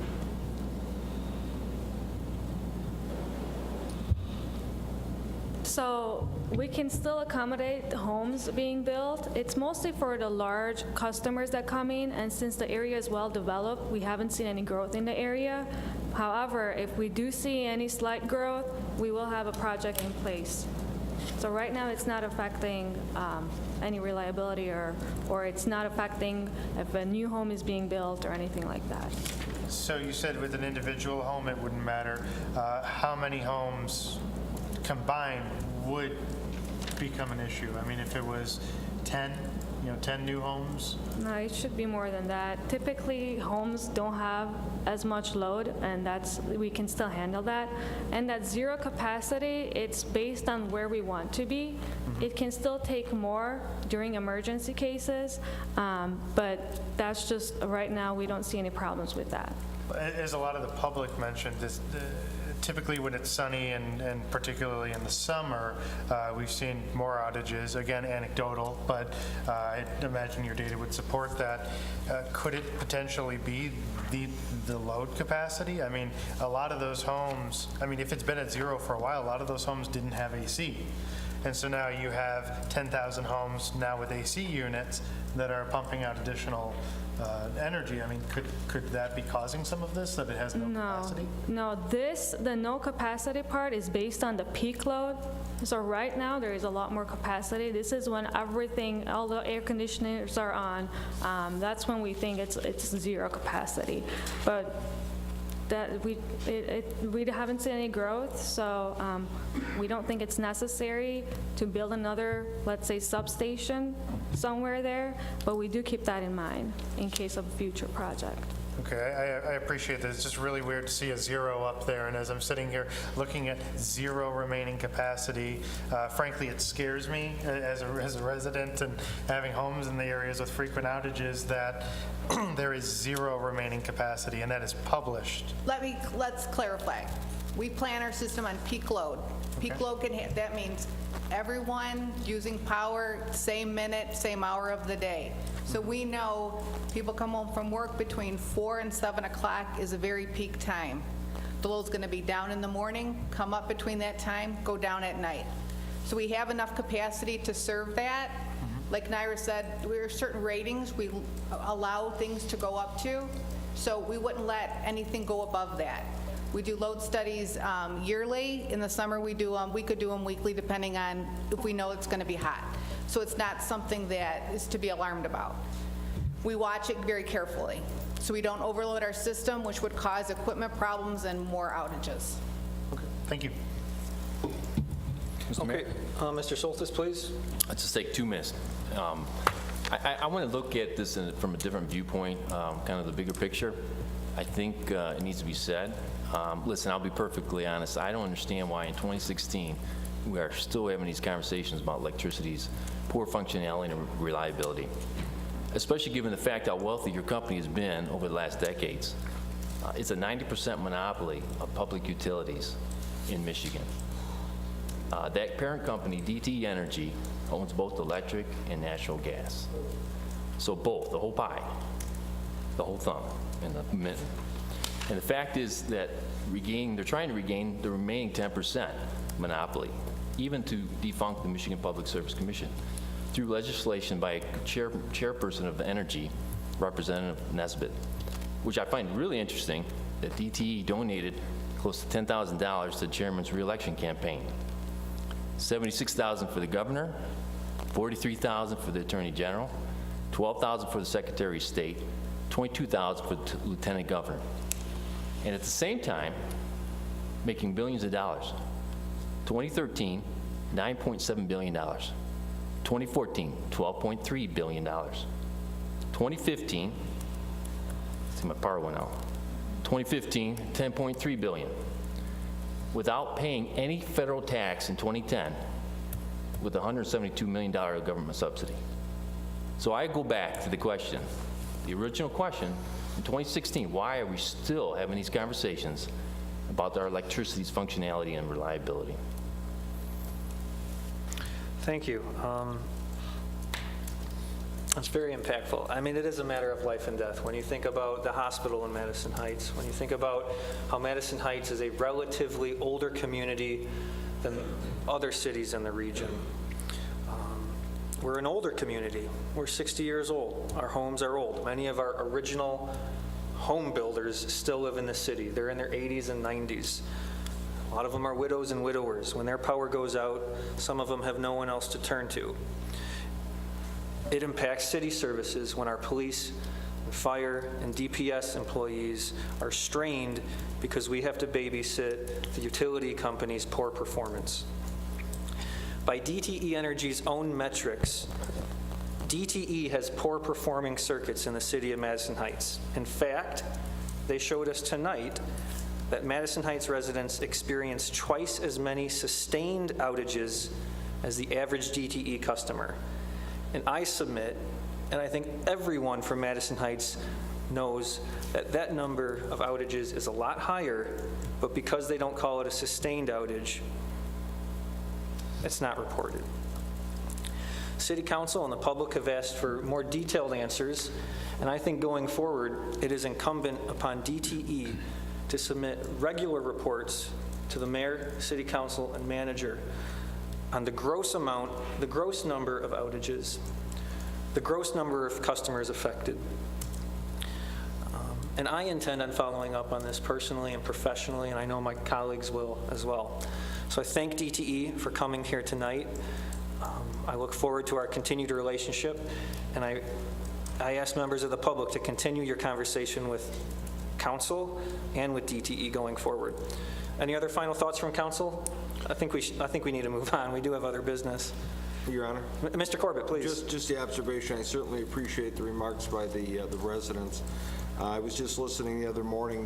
They're having this discussion in several different places throughout the country where older communities such as ours are incurring some of these issues.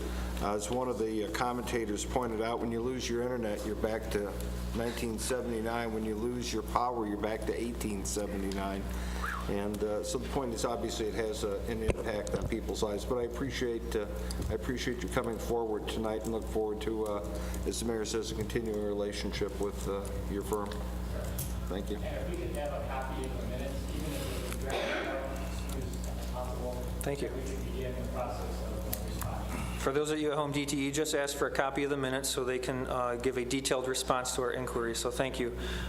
So let's move on. So members of the public, if you'd like to leave, our city council meeting is continuing. We have more business, but please, if you could make your way out quietly, and please come back. So next on the agenda is the approval of the agenda. Are there any additions or deletions? Hearing none, we'll move on. There are no business licenses to approve tonight, so we'll move to item B, public hearings. Number 1, a rezoning request, number 1078, ordinance number 2109, to rezone 28050 John R. from O1 to B3. On January 25th, council scheduled a public hearing and adopted on the first reading ordinance 2109 to rezone 28050 John R. from O1 office to B3 general. The applicant has requested rezoning to accommodate the planned expansion of family heating and cooling operations at this site. The applicant's concept plan shows an existing two-story building will be maintained and minor modifications will be made to the existing parking lot to accommodate fleet vehicles. The proposed rezoning is in full compliance with the master plan designation for this parcel, which calls for commercial use. The existing parking exceeds parking requirements for this site. On January 19th, the Planning Commission recommended City Council approval of the requested rezoning.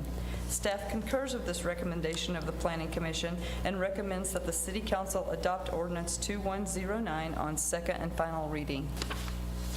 Thank you. What is the wish of City Council? Your Honor. Mr. Corbett? I move that the council approve on second reading, rezoning on... Mr. Mayor? I'm sorry, Mr. Sherman? Pardon me? I'll come back to you later on that, sir. Yeah, we need to open the public hearing Thank you. before council takes action on this item. At this time, we'll open the public hearing. If anyone wants to address this specific issue of this rezoning request, please come to the podium now. Okay, we'll close the public hearing. Thank you. I appreciate that, Mr. Sherman. Mr. Corbett? As I was saying, Your Honor, I move that the council approve on second reading ordinance number 2109, which allows for a rezoning of the property at 28050 John R. Thank you. Is there a second? Mr. Mayor. Mr. Gettings? Second. Thank you. Is there discussion on this item? Mr. Mayor, just one question. Please. That's a pretty good-sized piece of land there. And I was just wondering if there was any, being as we're changing the ordinance, if there was any plan of adding anything else besides your business.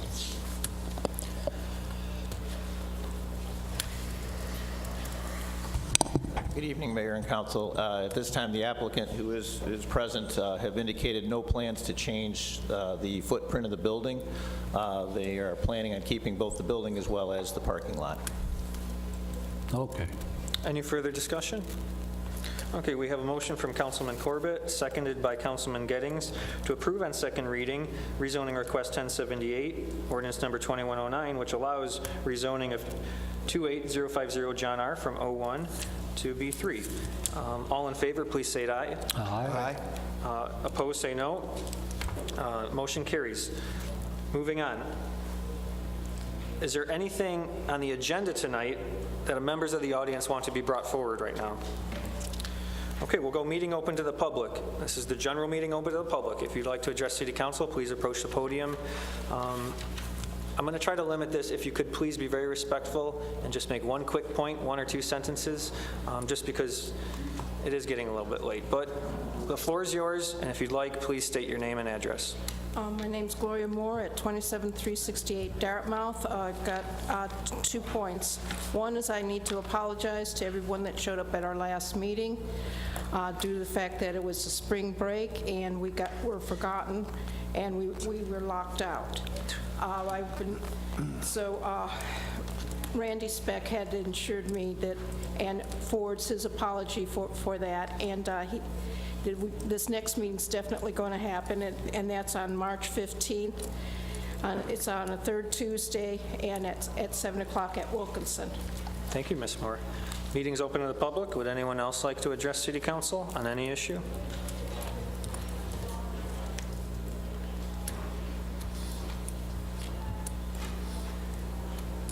Name and address if you'd like to give it to us, please. 252 East Parker, Madison Heights. Just real quick, I know it's been a long night for you guys, but it's kind of been on my mind here. I believe the property is 363 12 Mile Road. They're doing construction on it right now. They're digging, and they've been digging for like 3-4 months on it. Next to Ciro's Restaurant? Correct, sir.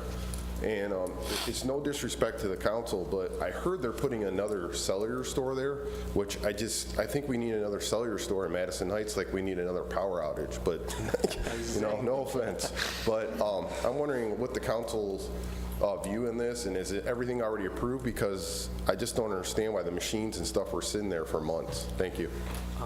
I don't want to get into back and forth on what council thinks, but do we have an answer of what is going into that property?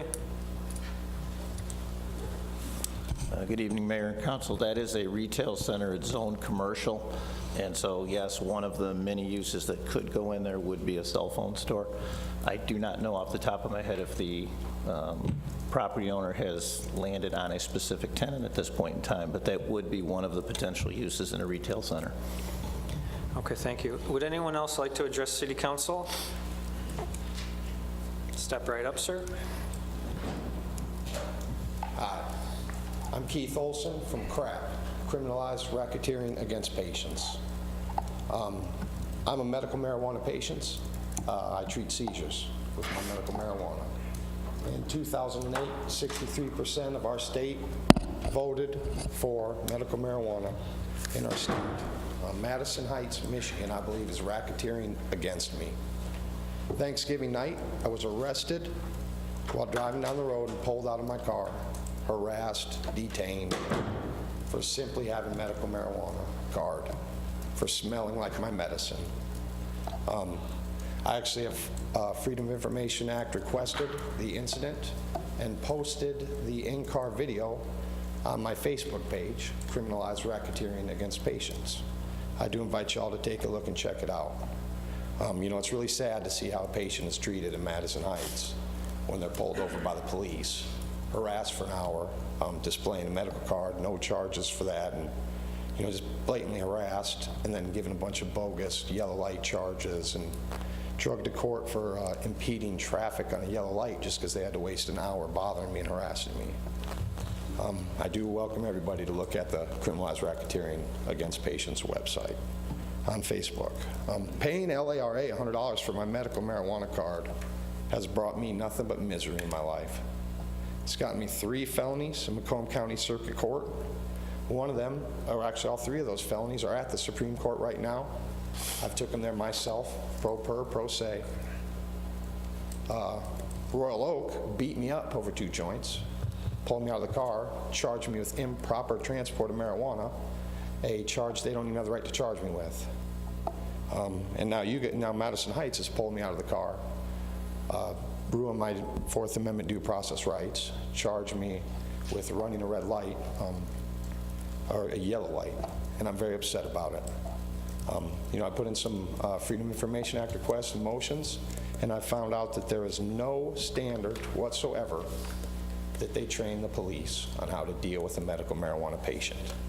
And that is just entirely unacceptable to me. You know, right now in Madison Heights, there's a cannabis manufacturing factory in town, and there are several different people petitioning the city and the city council for dispensaries. I'm saying right here that you guys can't do anything on behalf of the medical marijuana patients because it's not even a real thing for us. And to advance any laws for cannabis is just entirely out of line. Okay, CRAP, my nonprofit organization registered with the state, will target anyone, and I mean anyone, that has cut a backroom deal with these drug trafficking marijuana manufacturers and dealers. Do you have any final thoughts, sir? Yes. I just would like to say that currently we're after Clint Kesto and Mike Carlton. They've been taking quite a bit of money from drug traffickers to push some laws through the legislature. They're making Fox 2 News all around town, and they are involved in trying to push through their cartel is trying to push through laws in Madison Heights. I strongly suggest that you all do not do that. And I also would like to say that tomorrow I'm going to court in the morning for my ticket for impeding traffic, which I believe is just a retaliatory charge for having a medical marijuana case. I'm going to be in there in the morning. I'm going to fight it to the end. If they give me any problems, I'm going to MC-55 it to circuit court and take it all the way to Lansing, like I am right now with about 3 other cases. So I do hope that Madison Heights can do something to protect the patients and train the police before there's a multi-million-dollar lawsuit. Well, thank you, sir. It'd be inappropriate, you know, if we commented on a, you know, pending action that involves our police officers or attorneys. So I do apologize, but it's probably best that we, you know, we don't get into the facts of what happened. But I hope you do understand we were attentive and we did listen to you. I do understand, and there is one point I would like to make as a matter of policy. Please, through my real quick. Freedom of Information Act requests Madison Heights Police has informed me that I do not have the right to request citizen complaints naming the officers I'm charging with abuse. I do not believe that they have the right to take that standpoint and then tell me, if you don't like it, sue us in Oakland County, because I'm perfectly capable of doing that if they're not willing to give me public records of complaints against their conduct. Okay, thank you, sir. Yes, Thank you sir. for joining us tonight. Yes, sir. Would anyone else like to address City Council? The meeting is open to the public. Mr. Mayor, Yes, Mrs. Scott? may I request perhaps of the city manager that they inquire at the police department to see what training, if any, there is for medical marijuana stops and inquiries of those that are asked, inquiries about that. That's a good question. It would be nice to learn about that. Would anyone else like to address City Council? All right, we'll close that, and we'll continue. Communications. We have a request for Civic Center Park fee waiver from the Tourette Syndrome Association. The Tourette Syndrome Association of Michigan has requested permission to use the Civic Center Park and all pavilions for their walkathon on Saturday, June the 4th, from 10 to 2 p.m. Staff and I recommend approval of this event subject to Council's policy on uniform insurance requirements for special events. The group has also requested a waiver of pavilion rental and deposits. Thank you. What is the wish of City Council? Please, motion. Your Honor. Mr. Corbett. Sir, I move that the council approve the request from the Tourette Syndrome Association for use of the Civic Center Park and grant the requested fee waiver subject to any final required permits or inspections. Thank you. Is there a second? Mr. Mayor? Mrs. Scott? Second. Thank you. Any discussion? All right. Mr. Mayor, please. just to clarify with the maker of the motion and support, the request was for a waiver of the pavilion rental and a damage deposit fee. Yes. So it's my understanding the intent would be to waive both. That was my intention, sir. Support, agree? Yes. Thank you, Mr. Mayor. Thank you. So the motion, I'll restate it, is from Councilman Corbett, seconded by Councilwoman Scott, to approve the request from the Tourette Syndrome Association for Civic Center Park fee waiver, the pavilion rental charge, and the damage deposit fee, subject to, was it the council's policy on insurance? Yes. And any other final permits. All in favor, please say aye. Aye. Aye. Opposed, say no. Motion carries. There are no reports tonight. Neither are there items for future public hearings, so we'll move on to bid awards and purchases. The first item is for the senior citizens carpet removal and replacement. The Senior Center carpeting is at the end of its functional life and is showing extreme wear and staining. The poor condition of the carpet is even more pronounced in light of the recent building improvements provided by volunteers and staff from the Home Depot. As part of the fiscal 2016 budget, staff identified the need to replace non-functional vertical blinds at the Senior Center at $7,500, which was budgeted and approved. The replacement of these blinds came in well under budget, and staff is proposing to utilize the remaining budgeted funds towards carpet replacement throughout the Senior Center in conjunction with Senior Center escrow monies. At the Senior Center Advisory Board meeting held on November the 17th, the board voted to authorize the remaining balance needed for carpet replacement. The City Hall carpeting contractor, SCI Flooring, was unable to extend a bid pricing for the Senior Center project, resulting in city staff preparing an additional bid. The lowest qualified bidder came in as Optimum Contracting Solutions for a total project cost of $13,450, which includes 2 optional walk-off areas. Staff and I recommend that council authorize the removal and replacement of carpeting at the various areas of the Senior Center to the lowest responsible bidder, Optimus Contracting Solutions, in the amount of $13,500. A total of $4,392 will be used from the remainder of the budgeted blind replacement project, and the Senior Center escrow account will fund the balance of $9,058. Thank you. What is the wish of City Council? Mr. Mayor, Mrs. Scott? I move for council to authorize the removal and replacement of carpeting at various areas of the senior center to the lowest responsible bidder, Optimum Contracting Solutions, in the amount of $13,450.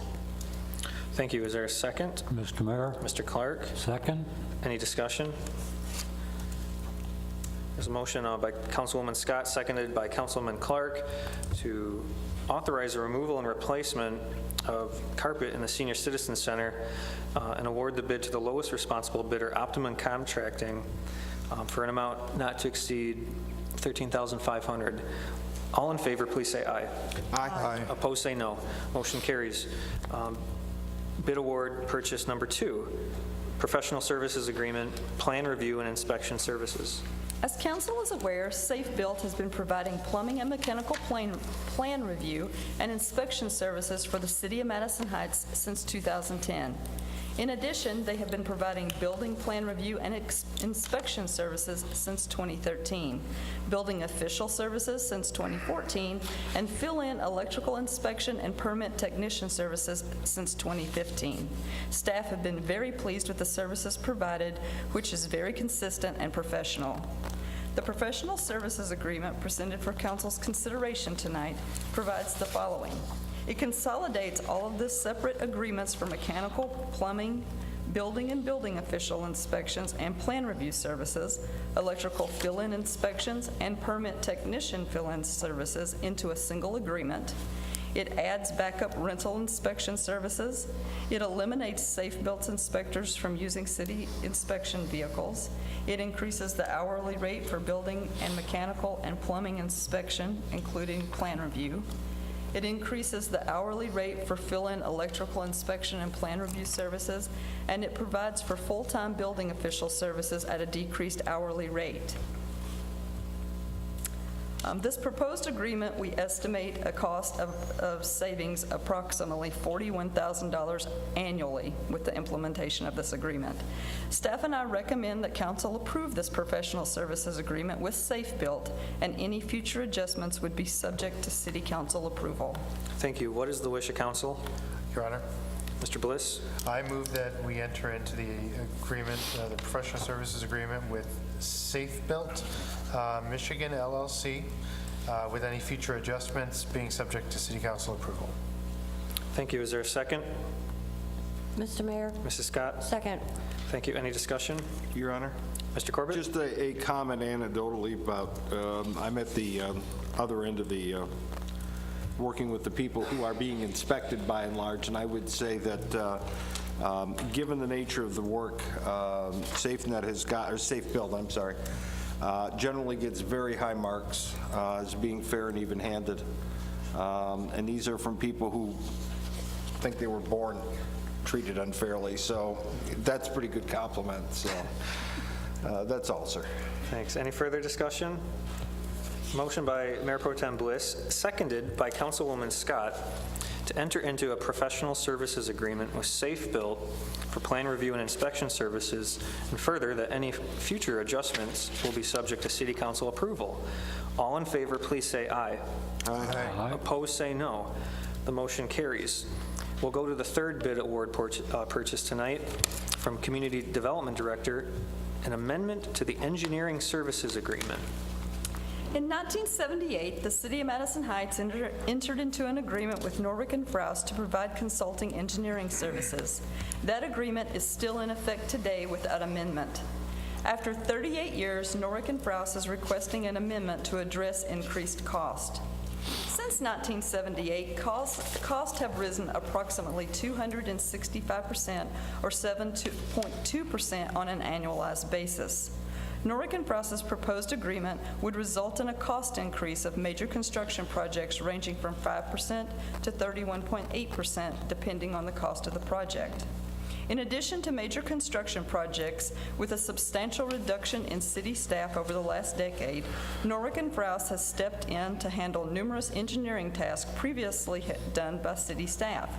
These duties include plot plan review and associated field inspection, full-time construction engineering and inspection services for all road and utility construction, and an annual sidewalk repair program inspection and administration. They have done so under the current agreement, which did not envision the consultation of staff and resource commitments that these additional duties entail. Staff has compared the proposed amendment pricing with engineering services in several surrounding communities which utilize Norwick and Frous, as well as several other engineering firms. Even with the proposed amendment increases, we will continue to enjoy overall rates that are comparable or below those charged for similar services in other communities. For a proposed $2.2 million in 2016 road construction projects, the amendment would result in an estimated $60,000 increase in engineering fees. This increase would be allocated from the Major Street Fund, the Local Street Fund, and R2 millage funds, depending on project funding source. We have all been well served for the 38 years by Norwick and Frous and have enjoyed substantially under market rates for those years. We have received excellent and responsive service for all aspects of engineering services, and accordingly, staff and I would recommend approval of the proposed agreement to the current amendment with Norwick and Frous engineers. Thank you. What is the wish of City Council? Your Honor. I'm sorry, who? Oh, hi. Mr. Corbett? Yes, sir. I move that the council approve the recommended amendment to the current agreement with Norwick and Frous Engineering for the providing of professional services. Thank you. Is there a second? Mr. Mayor. Mr. Clark? I'll second the motion. Thank you. Is there any discussion? Your Honor. Mr. Corbett, please. Just an observation that, given the nature of it, I did ask, after we received the agenda and councils, where I did ask for a comparison of rates. It was somewhat limited, but it's a little bit apples to oranges when you contract services versus whether you're a larger community that has in-house. But in looking at the relationship, Norwick and Frous is now been several generations in providing services with the, not to imply that anybody currently present is that old, but the previous staff. We've enjoyed a great relationship with them. The rates are still quite competitive compared with what's in the marketplace. And more than that, and I think is valuable, they bring to the table the institutional memory of literally millions of dollars worth of construction work done in the city. So I've got no problem supporting this motion and recommending that they be retained for the foreseeable future. That's all, sir. Thank you. Any further discussion from council? Mr. Mayor. Mr. Gettings, please. I was talking to Mr. Myers today on the phone, and I indicated to him that how Mr. Frous was our city engineer back in the 70s, and they did an excellent job then, and then have continued to do so with their engineering firm. So I think they've done an excellent job for the city over the decades. Thank you. Thank you. Any further discussion? I think this is one of the rarest actions City Council will take. I mean, to amend a professional services agreement. I mean, look at the date. I mean, this hasn't been considered since 1978. So I had some questions. The report said costs have risen 7.2% on an annualized basis. What costs? The costs of running the engineering firm Norwick and Frous, or are those engineering costs? Mr. Mayor, City Council, that was the generalized Bureau of Labor Statistics costs across the board. It's nothing specific to Norwick and Frous. And then all we did was divide that out by the number of years to get a annualized cost. And then we did the same thing with their proposal so that you could see what that would be had they taken this and done it on an annual basis since '78. All right. And so I saw the cover letter from Norwick and Frous. You know, it was light on the reasoning for this, but one of the few sentences they wrote said they need this fee increase to compensate their employees. Their employee costs are on the rise. Is that the main justification behind this? But Mr. Germain's here. He can speak to that issue.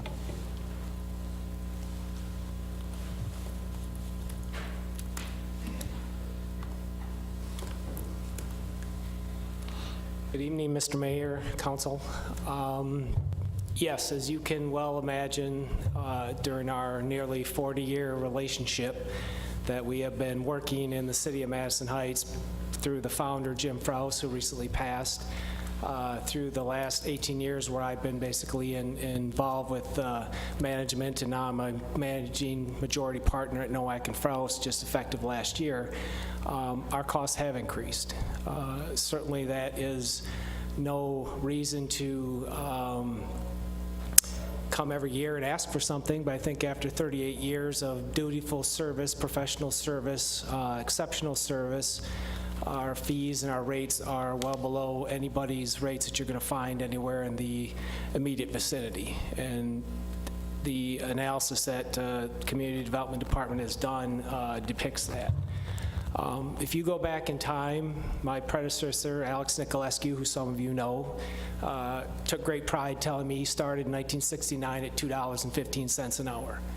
I started in 1992 at $12.50 an hour.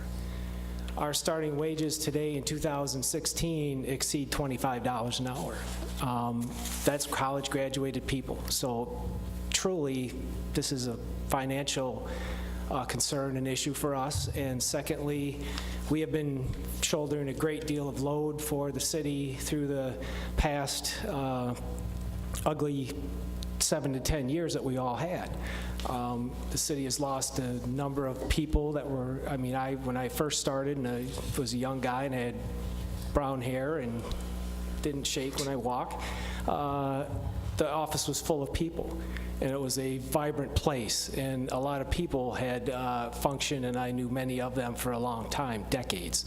Unfortunately, through attrition and time, people have left, and there's far fewer faces. They're all friendly, but there's far fewer faces that I pass in the hallway. So part of the situation that's occurred over the lost recessionary decade that we've had here is that we've picked up a great amount of work. Were you, did you bill for that work? Were you so no, if you did extra work, did you bill for it? No, I've never asked for a raise from this group.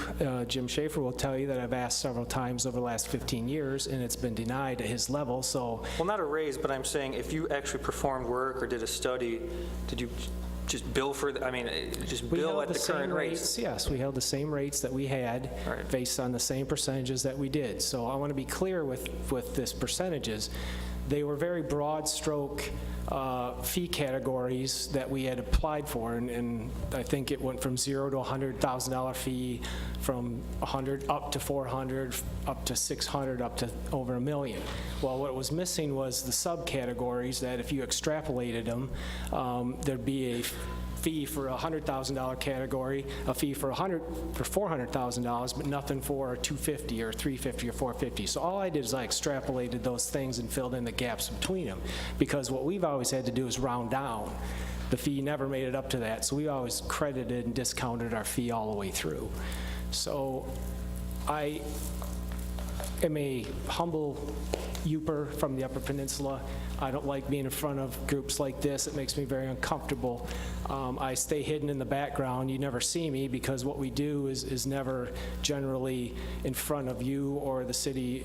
We take great pride in the effort that we put together and do our work diligently in a professional manner. So I think that after 38 years, we've had 0 raises, no cost of living. Things have gone up considerably. I won't bore you with the costs of my business compared to what it was back when this original agreement was drafted. I don't think anyone is still alive on that agreement anymore. That's how old it is. With all due respect, I think it's warranted, and I think we do a fantastic job, and we've held our rates, and we are still what I would consider value-based here in Madison Heights. And I think that, I'd appreciate a positive vote for us this evening because of our 38-year relationship. I don't think any of us disagree that you do a fantastic job, and the relationship is unprecedented, that we trust and value your hard work. My question is, as a member of the City Council, our number one priority is to pass a balanced budget and maintain the safety and welfare of our residents. But My question, next question is, how many Noack and Frous employees generally work on our projects? 8 to 10. 8 to 10, okay. And there was one number that jumped out at me. So the actual money, the actual fees we anticipate paying Noack and Frous this year will go up 24%. I mean, you know, we would have paid you X, but after this new agreement, we're going to pay you 24% more than we would have paid you. In one single year, yes. That's a 24% raise. In one single year, yes. If you average that over 38 years, it's $2,000 a year. Yeah. It's $1 raise a year. That's how we're looking at it. I mean, I understand that the community has issues like everyone else. Costs are important, but to provide the service that we provide, we need to have a minor, and I will call this a very minor adjustment because the percentages are not that far askew, and they are far below the surrounding communities, not only with what we provide to other consultants, but other consultants in this area. Jim Schaefer has had several times over the years people call and ask, hey, how can I get in Madison Heights? And he tells them what we charge for rates, and they hang up the phone. So I presume that that's an accurate assessment that our fees are well below average, and still, because of our long-term relationship and our valued work with these young men and people up here, we continue to put a reasonable fee on this. I don't make my profit in this community, but I have to at least pay my costs, and I have not been able to do that for a number of years. That's why, and it sounds like a big number, but in long terms, it's not really. How many of the 38 years do you think you operated at a loss by working on for Madison Heights? Information. No. It's the last 10 that costs have gone up. I think you'll admit, just looking at the number, a one-year 24% increase, where, I mean, we've done battle with our labor unions for the last 6 years, where they haven't had a raise in the last, we didn't hire in the police department for a decade, and then finally, labor was able to wrestle a 1% raise. And so it's difficult to pay some of the highest paid professionals a 24% raise this year, when the average Joe and Jane at DPS are just getting just the table scraps 1%. I don't think those. I mean, I realize what you're saying. I really question the premise that your company, which is a for-profit professional service company, would maintain the relationship for 38 years when it's a loss to the company. And I don't know, I'm just not so sympathetic when you say our employees are suffering, we can't pay our employees. When I look at your website, and half the firm are vice presidents and senior associates, those aren't the sympathetic figures that we need to give more wages to. I don't know. I respect your hard work, but it just seems like this is just the worst time. You saw that we're giving our employees a raise, and so you jumped in and you're asking for a 24% raise in the year 2016. I'm shocked. But I probably will be, in the minority here, but that's all. I won't say anything else. Any other comments from council? Your Honor. My lips are sealed. Mr. Bliss? Just a question, and perhaps this is to Mr. Schaefer, if we choose not to do the amendment at this time, what will happen?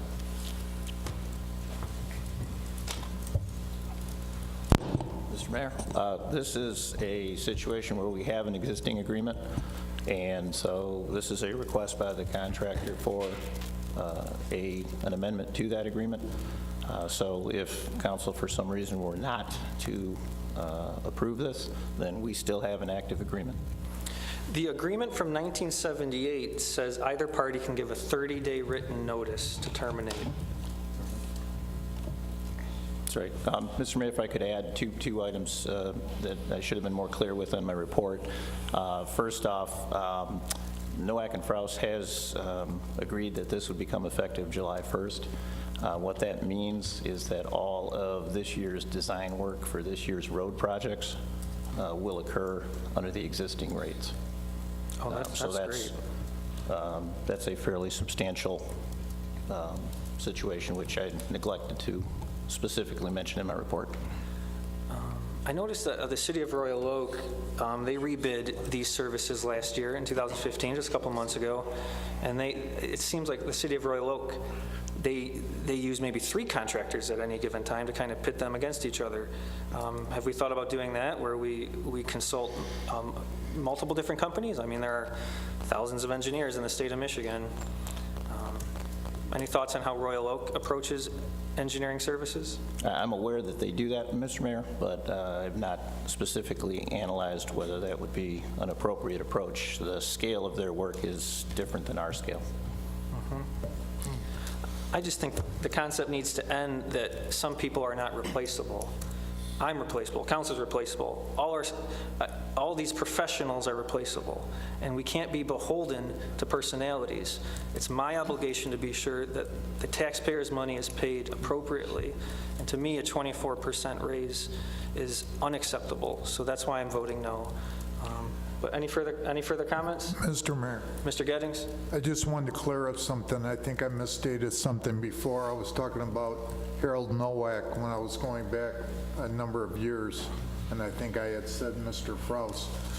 I remember Harold from way back in the early 70s.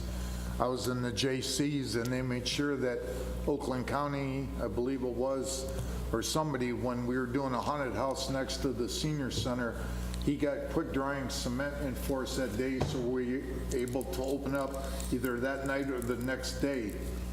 I think this firm has done a great job, not just when Harold was a city engineer, but like this gentleman stated, over the last 38 years, I think that, I don't want to say we owe them something, but they have done a good service for us over the last 4 decades, and I think they're now asking for something that they probably should have gotten a long time ago.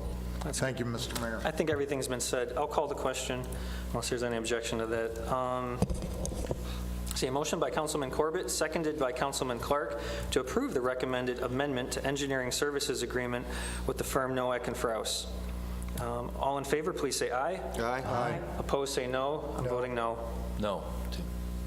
I'm sorry, could we do a roll call vote? I'm not sure of how that turned out. Clerk?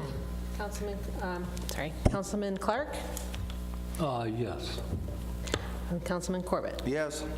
Councilman Gettings? Yes. Councilwoman Scott? Yes. Councilman Soltis? No. Mayor Pro Tem Bliss? No. And Mayor Harwell? My vote's no. Motion carries. Congratulations.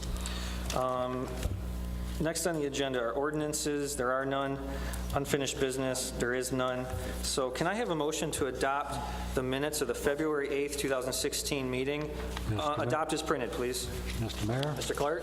I'd make a motion that the minutes of the regular city council meeting for February 8th, 2016 be adopted as printed. Thank you, sir. Is there a second? Mr. Mayor. Mr. Gettings? Second. Thank you, sir. Any discussion? Motion to adopt the minutes as printed by Councilman Clark, seconded by Gettings. All in favor say aye. Aye. Opposed say no. Motion carries. Are there any appointments this evening from City Council onto boards and commissions? Your Honor. Yes, sir. Just one this evening, sir. Mr. John Woolsey for the Tax Board of Review. It was submitted a week or 2 ago. Can you repeat the name? John Woolsey. He is in your packet. He's been vetted. He should be in the system somewhere. Well, great. Is there a second to the nomination? Oh, by the way, that's for a term, I'm sorry, expiring 1/1/17. Nomination to, let's see, to appoint John Woolsey to the Tax Board of Review for a 2-year term? What? It's actually a partial, I think. Yes, it's a partial term. Yes. It expires on, I have that note there. Okay, is there a second to the nomination? Mr. Mayor? Mr. Clark? Second. I'll start discussion. There was an applicant that applied before this applicant, and there's only one slot available on the tax board. So that's the only thing. Who was? Valerie Devine. Okay, I thought she was appointed to something else, Your Honor.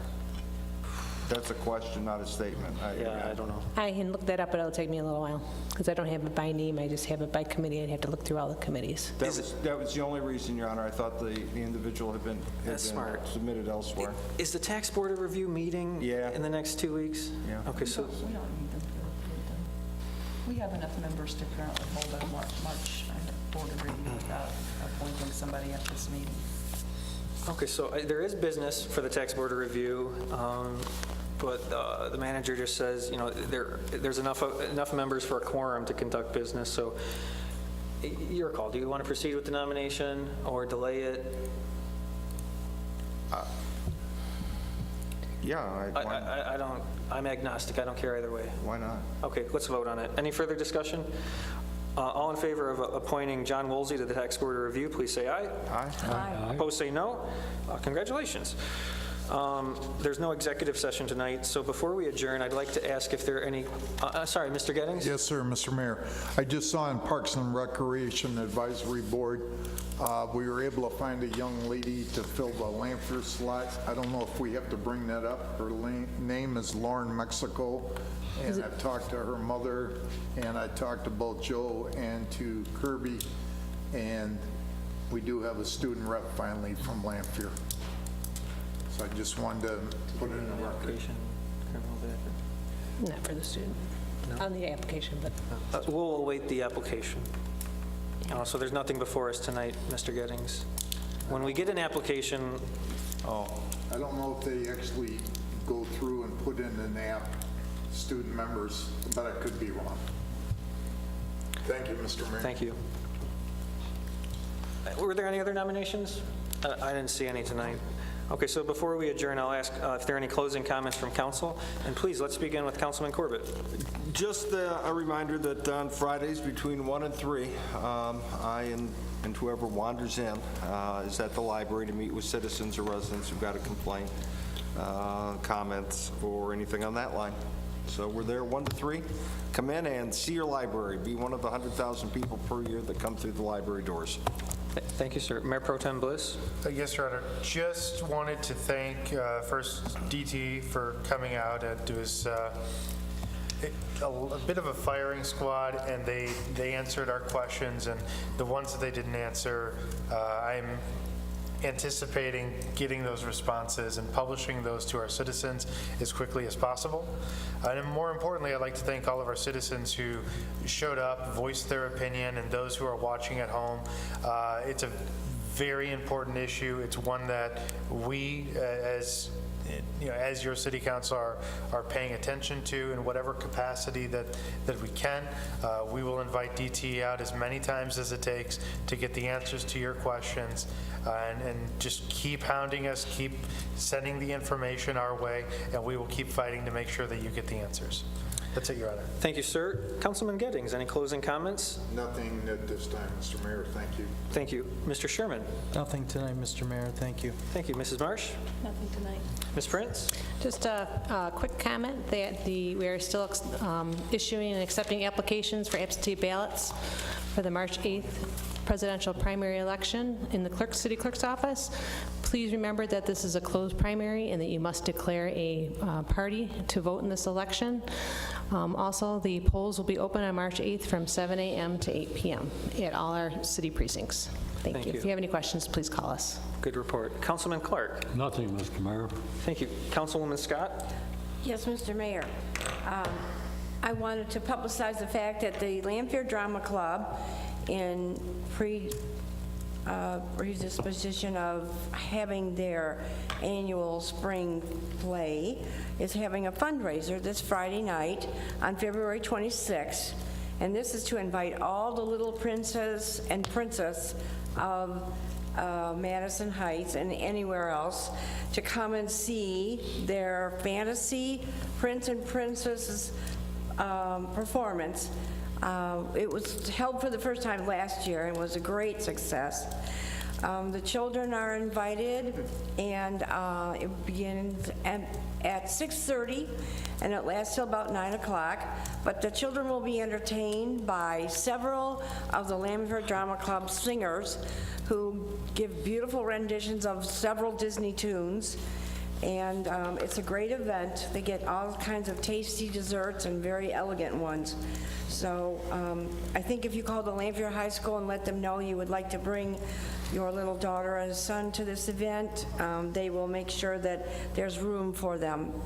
I also wanted to thank anyone who participated in a Random Acts of Kindness Week last week, and especially to WCXX for classic rock and making our city the city of the week all week. They came to 5 different locations throughout the city and gave an entertaining messages that we are the citizens of the week. And the Family Coalition from Lanphier was also present on Wednesday at St. John Oakland Hospital, and they hosted the making of special little treats for the patients, greetings that would be passed out to the patients, and in return, the students had a tour of the hospital and basic education as to what a hospital does. So I want to thank everybody's cooperation, and I appreciate all their participation. That's all. Great, thank you, Mrs. Scott. Councilman Soltis? Yes, Mr. Mayor, I want to thank the Deputy City Manager for stepping in for the City Manager tonight. Appreciate that. I'm grateful that everybody showed up tonight for the DT. I think, we cleared some things up and kind of showed them, that we mean business. I want to thank C&G writer Andy for showing up. Appreciate that. And that's all, Mr. Mayor. Thank you. I really appreciate council's interaction tonight, and I really encourage further public comment in future meetings. And I just wanted to close, the country lost Supreme Court Justice Antonin Scalia. You may not agree with his politics or some of his decisions, but he had an interesting quote that I think is appropriate for us to kiss and make up. Justice Scalia was quoted as saying, quote, I attack ideas, I don't attack people. And some very good people have some very bad ideas. So it's nothing personal here. We disagree sometimes, but we all have a laugh about it and we move on. So thank you for joining us tonight. I adjourn this meeting. I'll see you in 2 weeks.